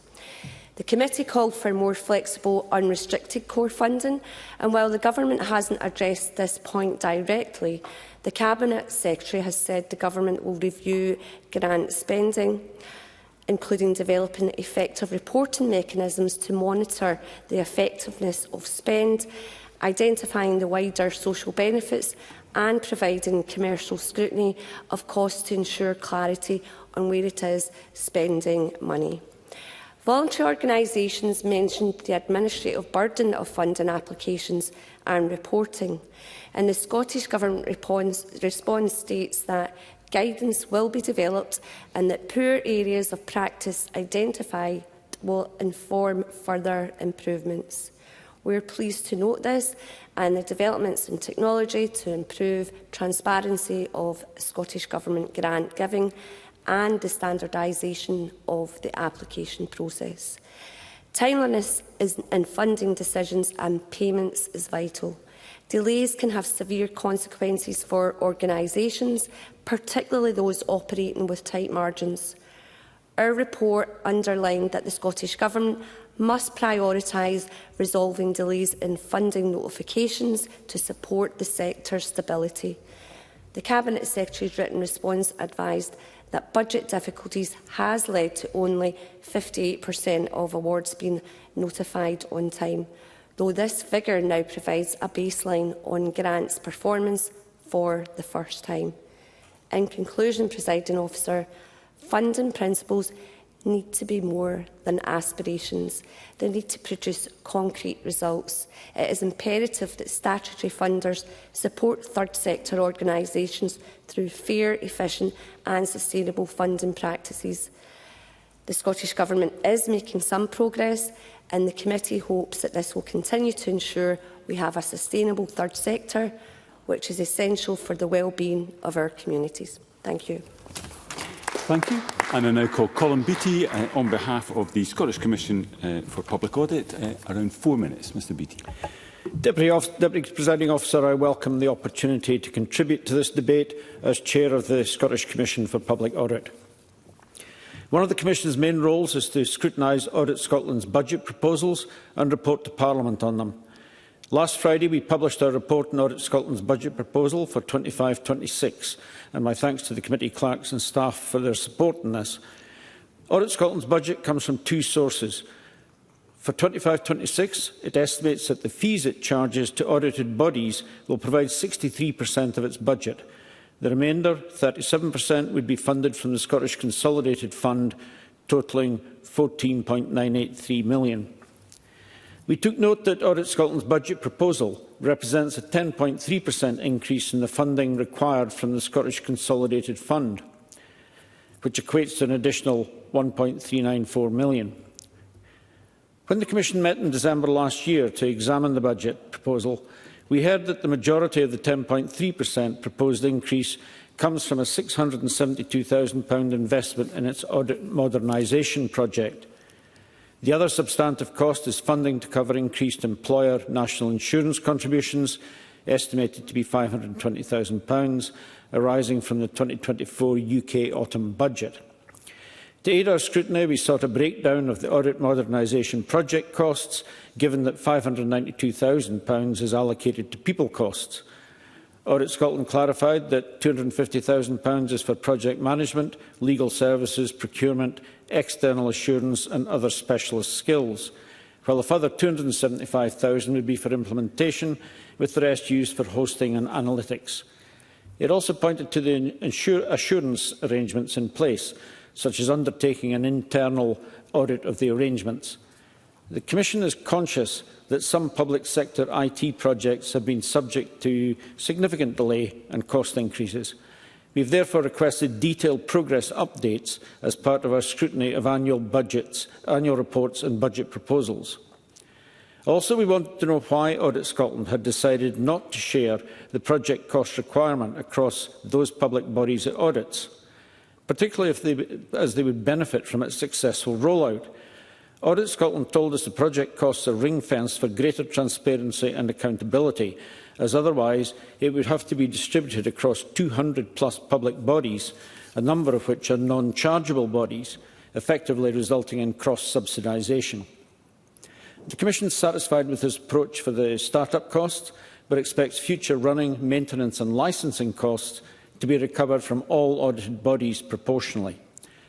A similar point arose in relation to increased employers' national insurance contributions and whether this cost should be borne by an increase in the auditing fee. The Auditor-General, as accountable officer, advised that he had given this careful thought, but because of the cross-subsidy issue and the degree of uncertainty about how much of the additional costs will be funded by the UK Government, the preferred approach was to ring-fence these costs. The Commission accepted this given the timing of the UK announcement, but we expect these costs to be baselined in future years and recovered from audit fees levied on all audited bodies. There is a pressing need for all public bodies to look at efficiency savings, and last year we asked Audit Scotland to set out more information on savings. We are pleased to see this additional evidence provided this year and how Audit Scotland achieved £2 million of savings. Audit Scotland has progressed its productivity activities, such as moving to a 35-hour week, as well as increasing its vacancy factor from 2% to 5%. The budget proposal also, however, recognises that these same savings pose a higher level of operational and financial risks, and we have asked to be updated should any of these risks materialise. To conclude, the final budget allocation for Audit Scotland is a matter for the Scottish Government, but I draw the attention of the Parliament to the conclusions set out in our report. Thank you, Mr Beattie. We now move to the open debate. I'd advise the Chamber there really isn't any time in hand. I call first Michelle Thompson, to be followed by Craig Hoy. Up to 4 minutes. Ms Thompson. Thank you, Presiding Officer. This is the open debate, so I get to be a little more free with my comments than everyone thus far. In my opinion, this is a good budget, a clever budget, and one that reorientates this John Swinney and Kate Forbes government with the right priorities. Tangible steps to ameliorate child poverty, a much more realistic spend figure for housing, the protection of ScotWind funds for originally intended use, and so on. But for me, growing the economy is a key part of this budget, and this must include growing the tax base to fund vital public services. As an aside, and if you will indulge me, Presiding Officer, this is not a Scottish Government responsibility, but with a potentially clear impact on our economy, I want to today raise my concern about reports of an aggressive takeover bid of Edinburgh Worldwide Investment Trust by Saba Capital, a hedge fund based out of New York. Scottish investment trusts established a tradition which can still be seen in the DNA of today's successful Scottish investment firms, crucially a long-term approach. Saba Capital declared their intent just before the Christmas break, requiring an extraordinary general meeting in early February. This deliberately left little time for organisation to ensure all sides of the debate could be heard. Now, my concern is that many retail investors may not vote, perhaps not realising that this proposed takeover represents a fundamental risk to Scottish jobs and our Scottish financial ecosystem. Now, I appreciate the Scottish Government cannot and should not take a stand on legitimate commercial activity. However, it can and should take a stand in valuing Scotland's important professional services. So, will the Minister join with me in encouraging all investors to register to vote now and make their voices heard to protect this vital sector? Ms Thompson, yes. I would encourage you to Moving link on. your remarks to the subject of the debate. Moving on to my remarks. I've finished that section. During the budget process, I always enjoy this particular debate, and I feel it brings the best out of this place. Ideas are shared in a calm and rational manner, away from the hurly-burly of political posturing. And I'm struck by the fact that all committees reporting invariably agree their reports without division. And this is certainly the case in the FPA committee, and that's heartening. Many points have been brought out ably today, but zero-based budgeting is still an area of interest to me, and we heard evidence of its use in the public realm during our trip to Estonia. It has its critics, but perhaps because of my previous experience in the commercial world, had a sharpness around budgeting. I think it has merit. Another area I wanted to add my voice to are the calls to publish a variety of forecast information described as our strategic approach. There are multiple calls for this in our FPAC report, be the MTFS or the Fiscal Sustainability Delivery Plan. I appreciate there's been considerable uncertainty due to various events, but fail to plan, plan to fail, as the old mantra said. A thought concerning the issuance of bonds, and I'm aware, of course, that this continues to be actively looked at, but as well as a best value test, they also have benefit in embedding skin in the Scottish game. Investing in worthy public realm projects can also bring an emotional commitment and a draw for bodies run by Affinity Scots or our global diaspora. My final point is in regard to a review of how the fiscal framework's operating. I draw the attention once more to all members that the SFCE report Fiscal Sustainability Perspectives makes clear that in no way can the framework be considered adequate for the scale of investment needed for getting to net zero. Any further review must bear that in mind. Thank you, Presiding Officer. Thank you, Ms Thompson. And now call Craig Hoy to be followed by Ross Greer. Up to 4 minutes, Mr Hoy. Thank you, Deputy Presiding Officer. In an episode of The West Wing, a priest attending upon the President recalls a story about a religious man whose village is flooding. The man rejects a public radio broadcast warning him to leave. He turns away a boat that is sent to save him, and he dismisses a third attempt to save his life. He then drowns. And standing at the gate of St Peter's, the man demands an audience with God. Lord, he said, I'm a religious man, I pray. I thought you loved me. Why did this happen? God said, I sent you a radio report, a guy in a rowing boat, and then we tried to save you a final time. What the hell are you doing here? Now, we might ask the same of the Scottish Government, because they have found themselves in this position, a vulnerable financial position, despite record financial settlements. And like the man in the story, they have been repeatedly warned by Audit Scotland, the Scottish Fiscal Commission, and now today by Parliament's Finance Committee.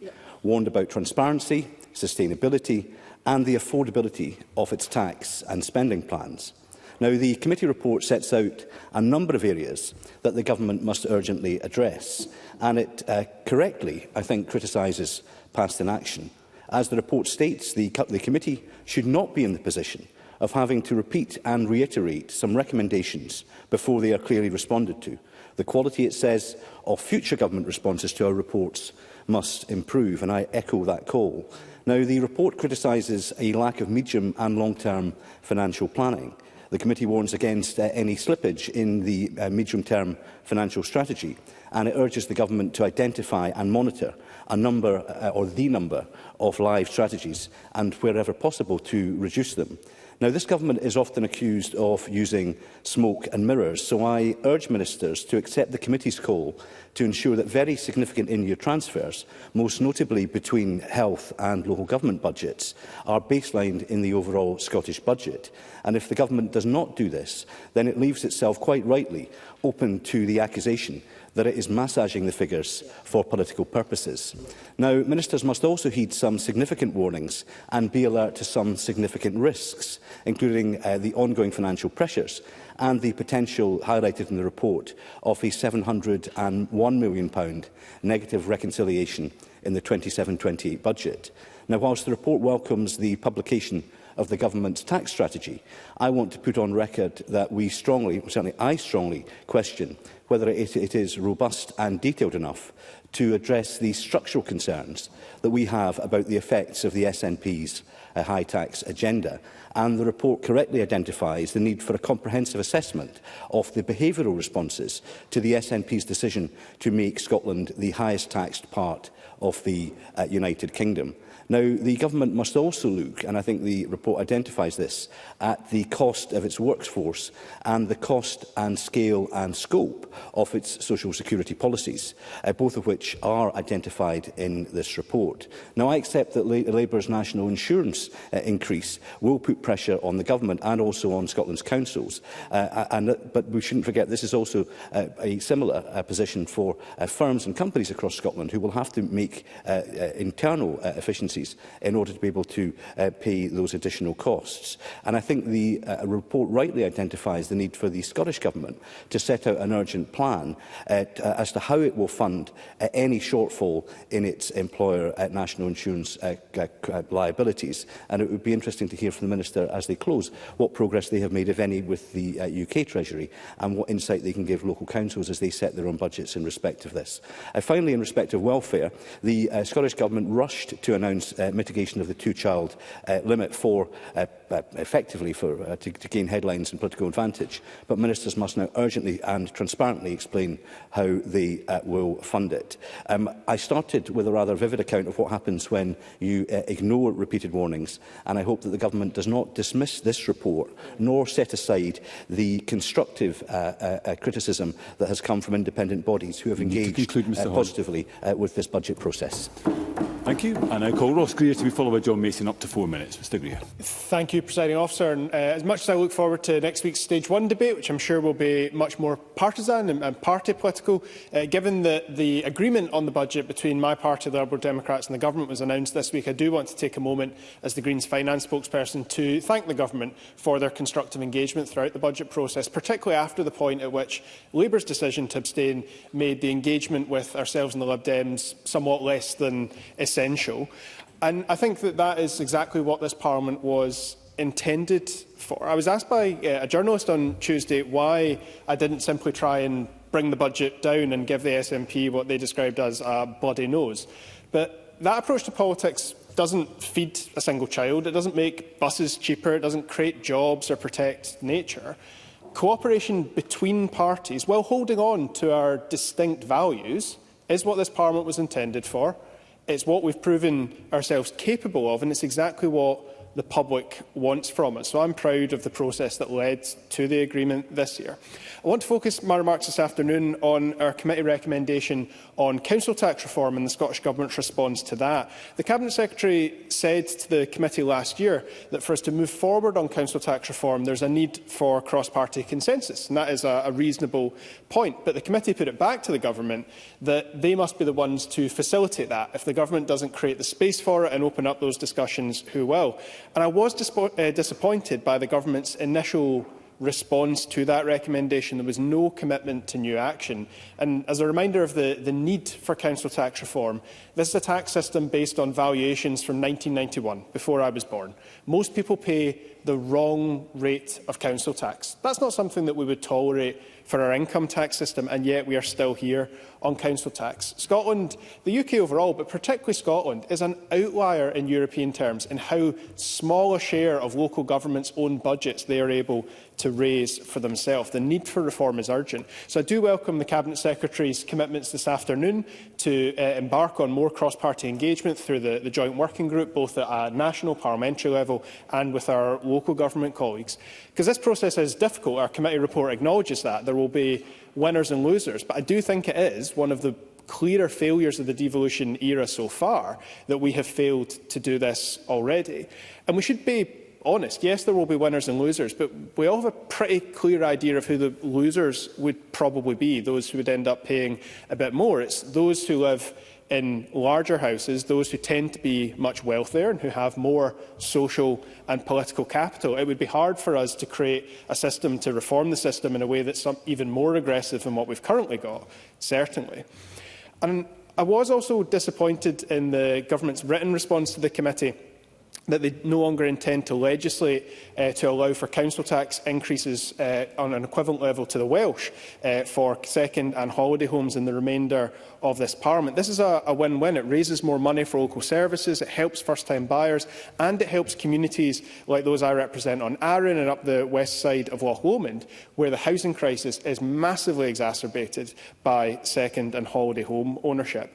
I do have some good news for the Cabinet Secretary on that, though. I believe that it is within scope of the Housing Bill to legislate for this particular change to the council tax. And I've spoken to the Cabinet Secretary for Communities so far, but I would welcome engagement with the Cabinet Secretary for Finance on that, because the Government's own consultation has shown very strong support for it. It is a recommendation that can be taken forward in the remainder of this Parliament. Presiding Officer, I want to close just briefly on a little bit of a negative note that contrasts somewhat with what Michelle Thompson said. Much as I've enjoyed this afternoon's debate, the chamber is not exactly packed or bouncing, and I do think that we need to collectively rethink whether this format works as an effective way to relay committee reports to the wider Parliament. We have a system whereby committee conveners can use decision time to make announcements to the chamber. I personally feel that using that opportunity over the course of a couple of weeks to allow all members to hear the results of committee budget scrutiny would be a much more effective way of delivering what was the initial intention behind the format for this debate. That being said, though, I'm grateful to colleagues for sharing the details of all the work that they've undertaken as part of this budget process. Thank you. And I call John Mason to be followed by Liz Smith. Thank you very much. I'm very pleased to take part in this debate as a member of the Finance Committee. There are certainly difficult choices to make in every year's budget, and probably no two of us in this Parliament would have exactly the same priorities. One of the Fiscal Commission and Committee themes has been the need for more medium and long-term financial planning. However, I do have a degree of sympathy for the Scottish Government on this point. If we are to get very late decisions from the UK Government, as happened this year with higher than expected pay increases, and still no certainty about the reimbursement of NIC costs for 25-26, then it is well nigh impossible for Scotland to plan very far ahead.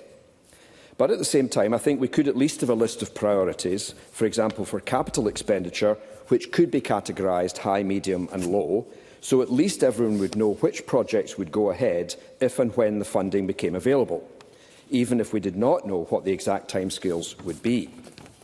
Speaking of the longer term, I remain convinced that the fiscal framework is weighted against Scotland. Yes, we currently get more money per head than England does, but the Barnett formula is designed to gradually squeeze that difference and so reduce our spending. On top of that, we are expected to match UK economic growth, which effectively means we have to compete with London and the south east of England. That is something that no part of the UK has been able to do, and you can argue no part of Europe has been able to do, without having really serious economic powers like corporation tax, which Ireland has used to huge effect. More specifically, paragraph 47 notes that there could be a negative reconciliation in 27-28, which is greater than the resource borrowing limit. So the fiscal framework needs a fundamental rethink, in my opinion. John Swinney at the time did his best to get a good deal for Scotland, although if memory serves me correctly, both Labour and the Tories wanted us to settle for a substantially poorer deal at the time. Shona Robinson told us in 2023 that a major review was not on the table from the previous Conservative government at Westminster, and I am glad that there seems to be a better relationship with the current UK government. But it is disappointing that they do not seem keen on a more fundamental look at the framework. So I very much agree with the recommendation in paragraph 79 for a wider review of the fiscal framework. Moving on to more specific areas, for example the tax strategy, we note the government's intention to have no new bands or increases rates of income tax before 2026. Nevertheless, we face a relatively simple choice both in the UK and Scotland. Do we want to keep taxes low with the inevitable consequence of NHS waiting lists, bed blocking, local government struggling and other poor public services? Or do we want to follow the example of countries like Denmark, which have higher taxes and consequently better public services? And I do not believe that growth of the economy in itself is the answer. I am not against growth, as we do want to see everyone in Scotland doing better. However, the question is how will the benefits of growth be shared out? Will it all go to those who already have a lot, or will it be shared around more fairly?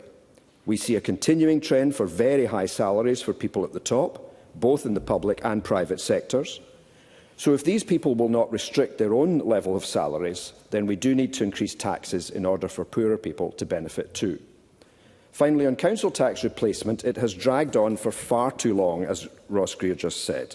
And of course, a new tax is likely to be unpopular with losers as well as winners. But I personally bought my current flat in 1990, aged 32. The valuation was the following year, 1991, and I now plan to retire next year, and the valuation has not changed in all that time. Something is very far wrong. And this is increasingly unfair for poorer areas where house values have not gone up as much since 1991 as they have in richer areas. The committee notes in paragraph 91 the Cabinet Secretary's answer that there needs to be cross-party consensus for progress. And I just wonder what consensus actually means. Does it mean all 5 main parties, or 4, or 3, or what? I could go on, but suffice it to say that I will support the budget at stage 1, and I think the committees have done a fair bit of good work on this, and I commend them for that. Thank you. Thank you. And I call Liz Smith, the final speaker in the open debate. Thank you, Presiding Officer. And can I add my thanks to the convener of the Finance Committee and to my colleagues on that committee, because I think we've had a fairly level-headed focus on the task in hand. And budgets are always important for obvious reasons, but I think this budget is particularly important because of the questions that surround fiscal sustainability for the future and all the uncertainties that brings. And that's obviously set against some very worrying global trends at the moment, and also those that are affecting world supply chains. Now, Ross Greer quite rightly said that next week we will all have our political hats on in terms of the budget. But I think what's important today is about the scrutiny issues and some of the significant issues that the committee has been raising when it comes to the budget. And I actually think that Ross Greer made at the end, a comment at the end of his speech that he felt that this isn't the right format. I would concur with that, and I think several colleagues around the chamber do. I think we need a finance bill in this Parliament. I know that's something that the Finance Committee would like to consider, so that there is much more effective scrutiny right round the Parliament, right across the board, and on a consistent basis where it's much easier for members to come to their conclusions. Now, I think the 3 issues for me, firstly, Michelle Thompson raised the point about trying to widen the tax base. She's right on that.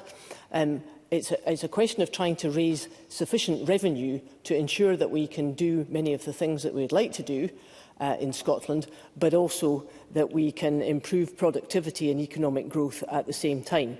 The second most important thing is about public sector reform, and I think the government's trying its best to go down that road, but I think the committee is also saying to them that at the moment is a bit of a concept rather than the practicality of being able to prove to us that it is happening. And I refer the Minister, who I think might be summing up, to one paragraph in the committee's report where we're asking for regular 6-month updates on the upfront cost and the cumulative benefits that come from that reform. I think that's key, because the evidence about public sector reform just now is, quite frankly, just not there. But the most important thing that comes out of this report is the lack of longer-term planning for fiscal sustainability. That's the committee's greatest concern, and even more so the fact that this is not the first time that we've had to say that to the Scottish Government. These concerns have, well, certainly all the time I've been on the Finance Committee, we've been saying the same thing.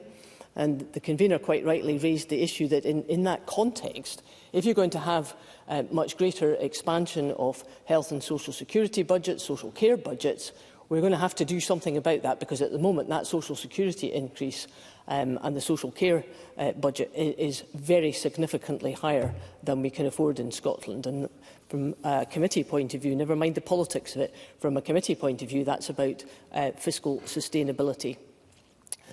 I think when it comes to the issues about budget choices, obviously these are political choices that we make, and that will happen next week.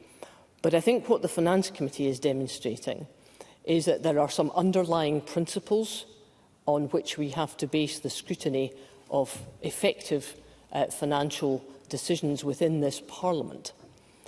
And I would finish my point on the basis that the committee is pretty unanimous on this. And I think to get all the parties represented on that Finance Committee to be unanimous on such a consistent basis tells us something. And that's a question that I think perhaps the government should consider, because, in my opinion, the Finance Committee is absolutely right with its unanimous approach to that scrutiny basis. And I finish on that level. Thank you. We move to winding up speeches, and I call on Ivan McKee. Up to 6 minutes, Minister. 6 minutes. Thank you, Presiding Officer. And I'll do my best in 6 minutes to address as many issues as I can.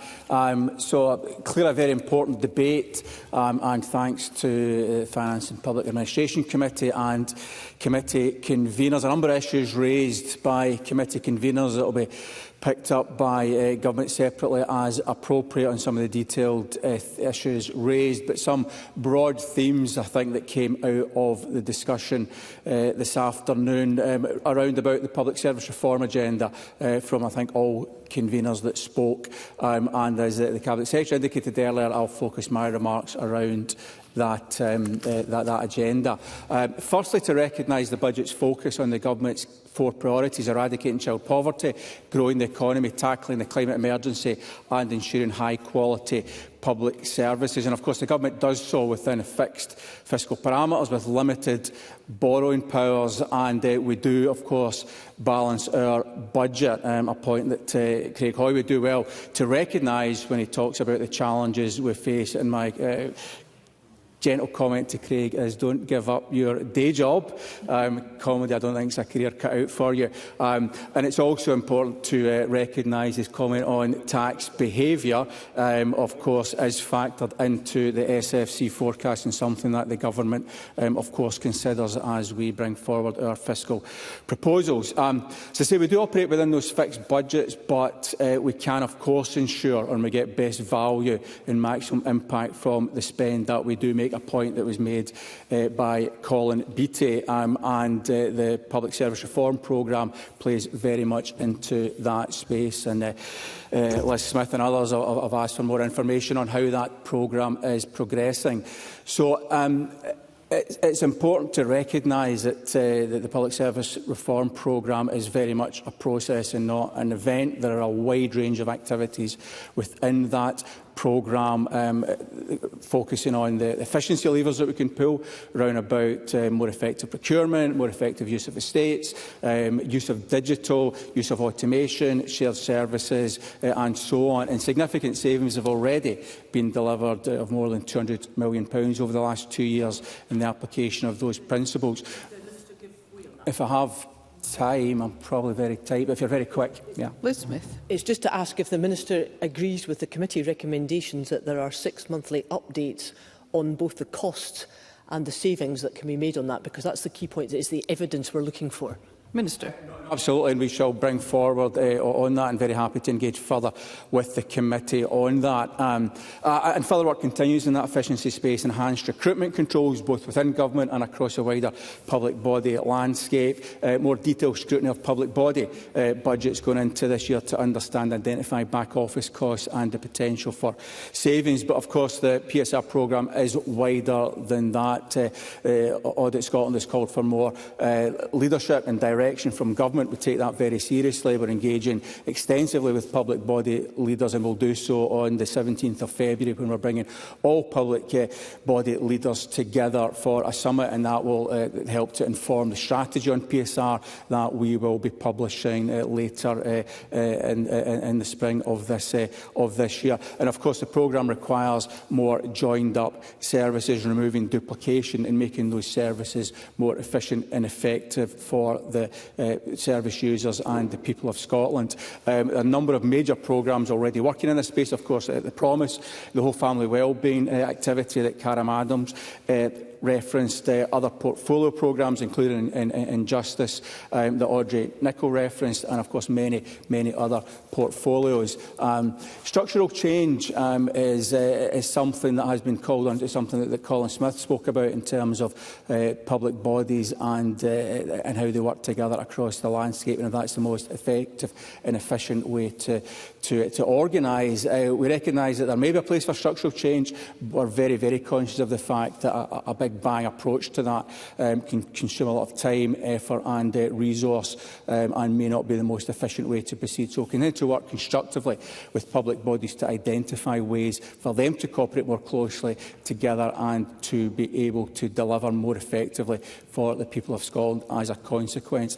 Part of that, the work we're taking forward is, of course, the Invest to Save Fund, something that Audrey Nicholl commented on, the effectiveness of such an approach in the justice portfolio. The details of that will be launched very shortly, and that will allow public bodies to cooperate, ideally across portfolios, and also with the local government taking part in that programme, to be able to spur forward some of these initiatives that are able to shift spending to more preventative measures further upstream and for the whole system to be more effective as a consequence. We also, in the structural space, take forward further work on a single authority model and a democracy matters work, working very closely with our colleagues in local government on those programmes, again addressing how organisations across the public sector can work more efficiently and effectively together. And of course we will continue, as Liz Smith and others have called for, to give regular updates to Parliament through the committee and to the Chamber on that work as we take it forward. One or two other points I just want to pick up on very briefly, if I may, Presiding Officer. Edward Mountain referenced Scotland, and just to reinforce the message that Scotland funds have been, we're not using any Scotland revenues to support this year's spending, and those funds will only be used going forward to support long-term net zero investments. On the issue of council tax reform, to conclude, Minister. Sorry, I'll just conclude. So, Presiding Officer, we believe this is a balanced and fair budget, delivering on this government's priorities across all ministerial portfolios. I'm confident this budget delivers Scotland, and I encourage all members across the Chamber to support this budget next week. Thank you, Presiding Officer. Thank you, Minister. And I call on Michael Mara to wind up the debate on behalf of the Finance and Public Administration Committee. If you could take us to 5 p.m, Mr Mara. Thank you, Presiding Officer. I'm pleased to be able to close the debate today on behalf of the Finance and Public Administration Committee. I thank all members for their contribution and for the work of all the committees and the clerking staff in the process of budget scrutiny. I certainly enjoyed Mr Hoy's contribution, comparing the utterances of our committee to the Word of God on a regular basis. But as I would also concur, I think, with some of Mr Greer's points, that if we're not to be the resounding gongs or the clanging cymbals that are often ignored, then we should perhaps find a slightly different format to impart some of these reports to Parliament. There was a common theme, I think, throughout the various conveners' reports regarding their budget scrutiny. And I think that what came through most strongly was the issue of the desire to see multi-year budgeting. It's not a new theme, it's something that is recorded. I know that the Cabinet Secretary is positively effusive in her view that that should be forthcoming, as a view that the FPAC shares. An end to the domestic political instability of recent years will, we all hope, I think, help with some of that. But we do know that there is a global economic instability that still is challenging. That said, I think this key question comes down, as referenced by a variety of the conveners, to how the spending review is treated. So when the UK spending review is published, we need to see some form of detailed approach as to how the Scottish Government is going to set that in train. Waiting till after the budget for the election in 2026 to have a full response to that, frankly, I don't think is going to deal with the problem. We could potentially at that point be in the third year of the 3-year spending review, and there will never be a process of real synchronicity in terms of how the budgets match up. So we need to make sure that there's a structured response that can get the Parliament the information it requires and that the committee conveners are demanding.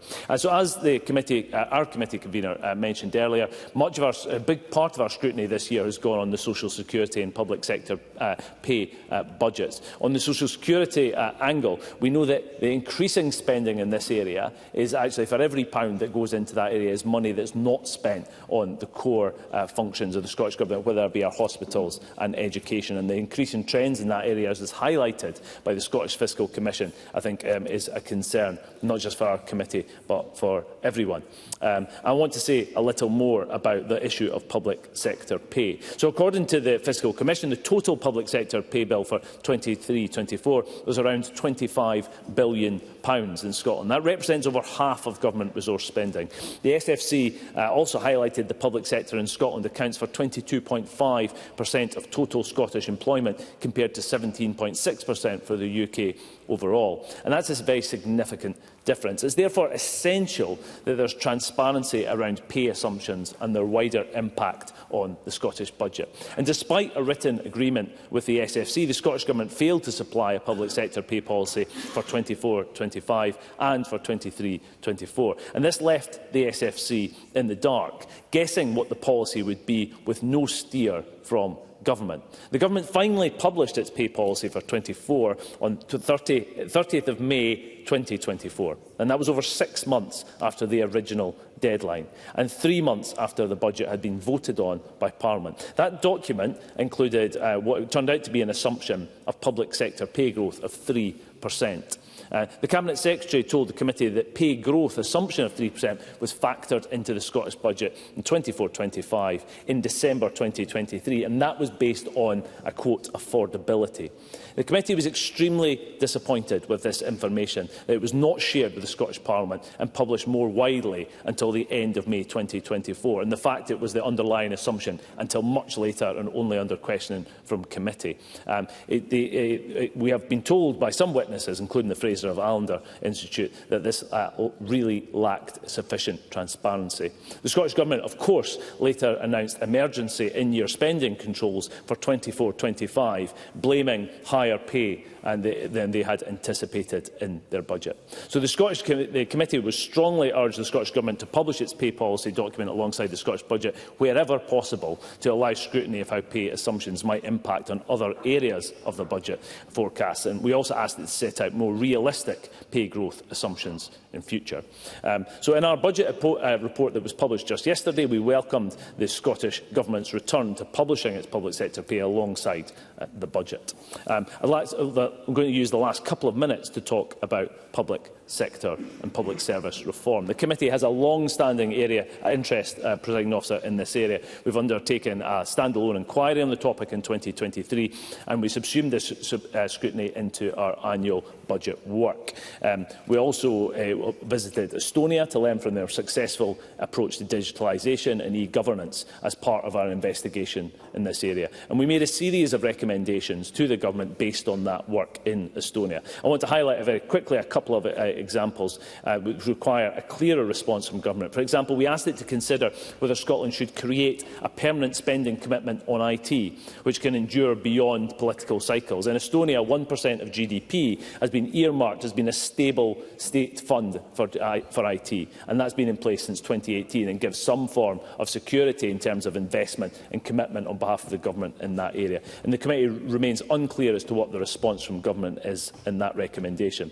We also asked the government to work with the private sector to encourage staff exchanges on a more informal basis before moving towards adopting a more structured approach to meaningful collaboration with the private sector. We haven't had a response in that regard either. And we are remain concerned, Presiding Officer, about the lack of pace or drive for public sector reform from the Scottish Government. Reports from the Auditor General, 5 in the last 15 months, have demonstrated that the Scottish Government is not delivering the public service reform on the scale that is required, with government intransigence most clearly seen in the multiple crises acknowledged now by the First Minister that are engulfing Scotland's NHS. And the committee shares the view of the Auditor General that the Scottish Government needs to demonstrate stronger leadership and bring an overall vision to the public service reform programme, for real progress to be made, including in relation to changing models for public service delivery. So in the budget, the Scottish Government set out some aims for public service reform, but those aims must be matched by genuine, tangible actions to make a difference to services on the ground. More of the same will not suffice. Along with the Auditor General, the committee will be watching carefully over the next 12 months and scrutinising the government on the outcomes of reform programmes. And I would close by thanking all members for their contributions to the debate today. Thank you, Mr Mara. That concludes the debate on Scottish Budget 2025 to 2026. It's now time to move on to the next item of business, which is consideration of motion 16275 in the name of Gillian Martin, on appointment of board members to Environmental Standards Scotland, and I call on Alistair Allen to speak to and move the motion.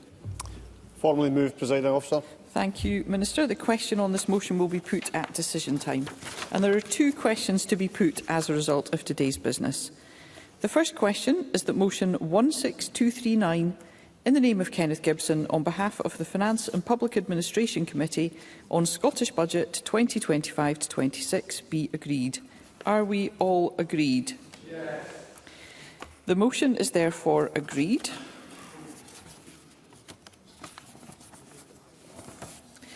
The final question is that motion 16275, in the name of Gillian Martin, on appointment of board members to Environmental Standards Scotland, be agreed. Are we all agreed? Yes. The motion is therefore agreed. And that concludes decision time, and I close this meeting.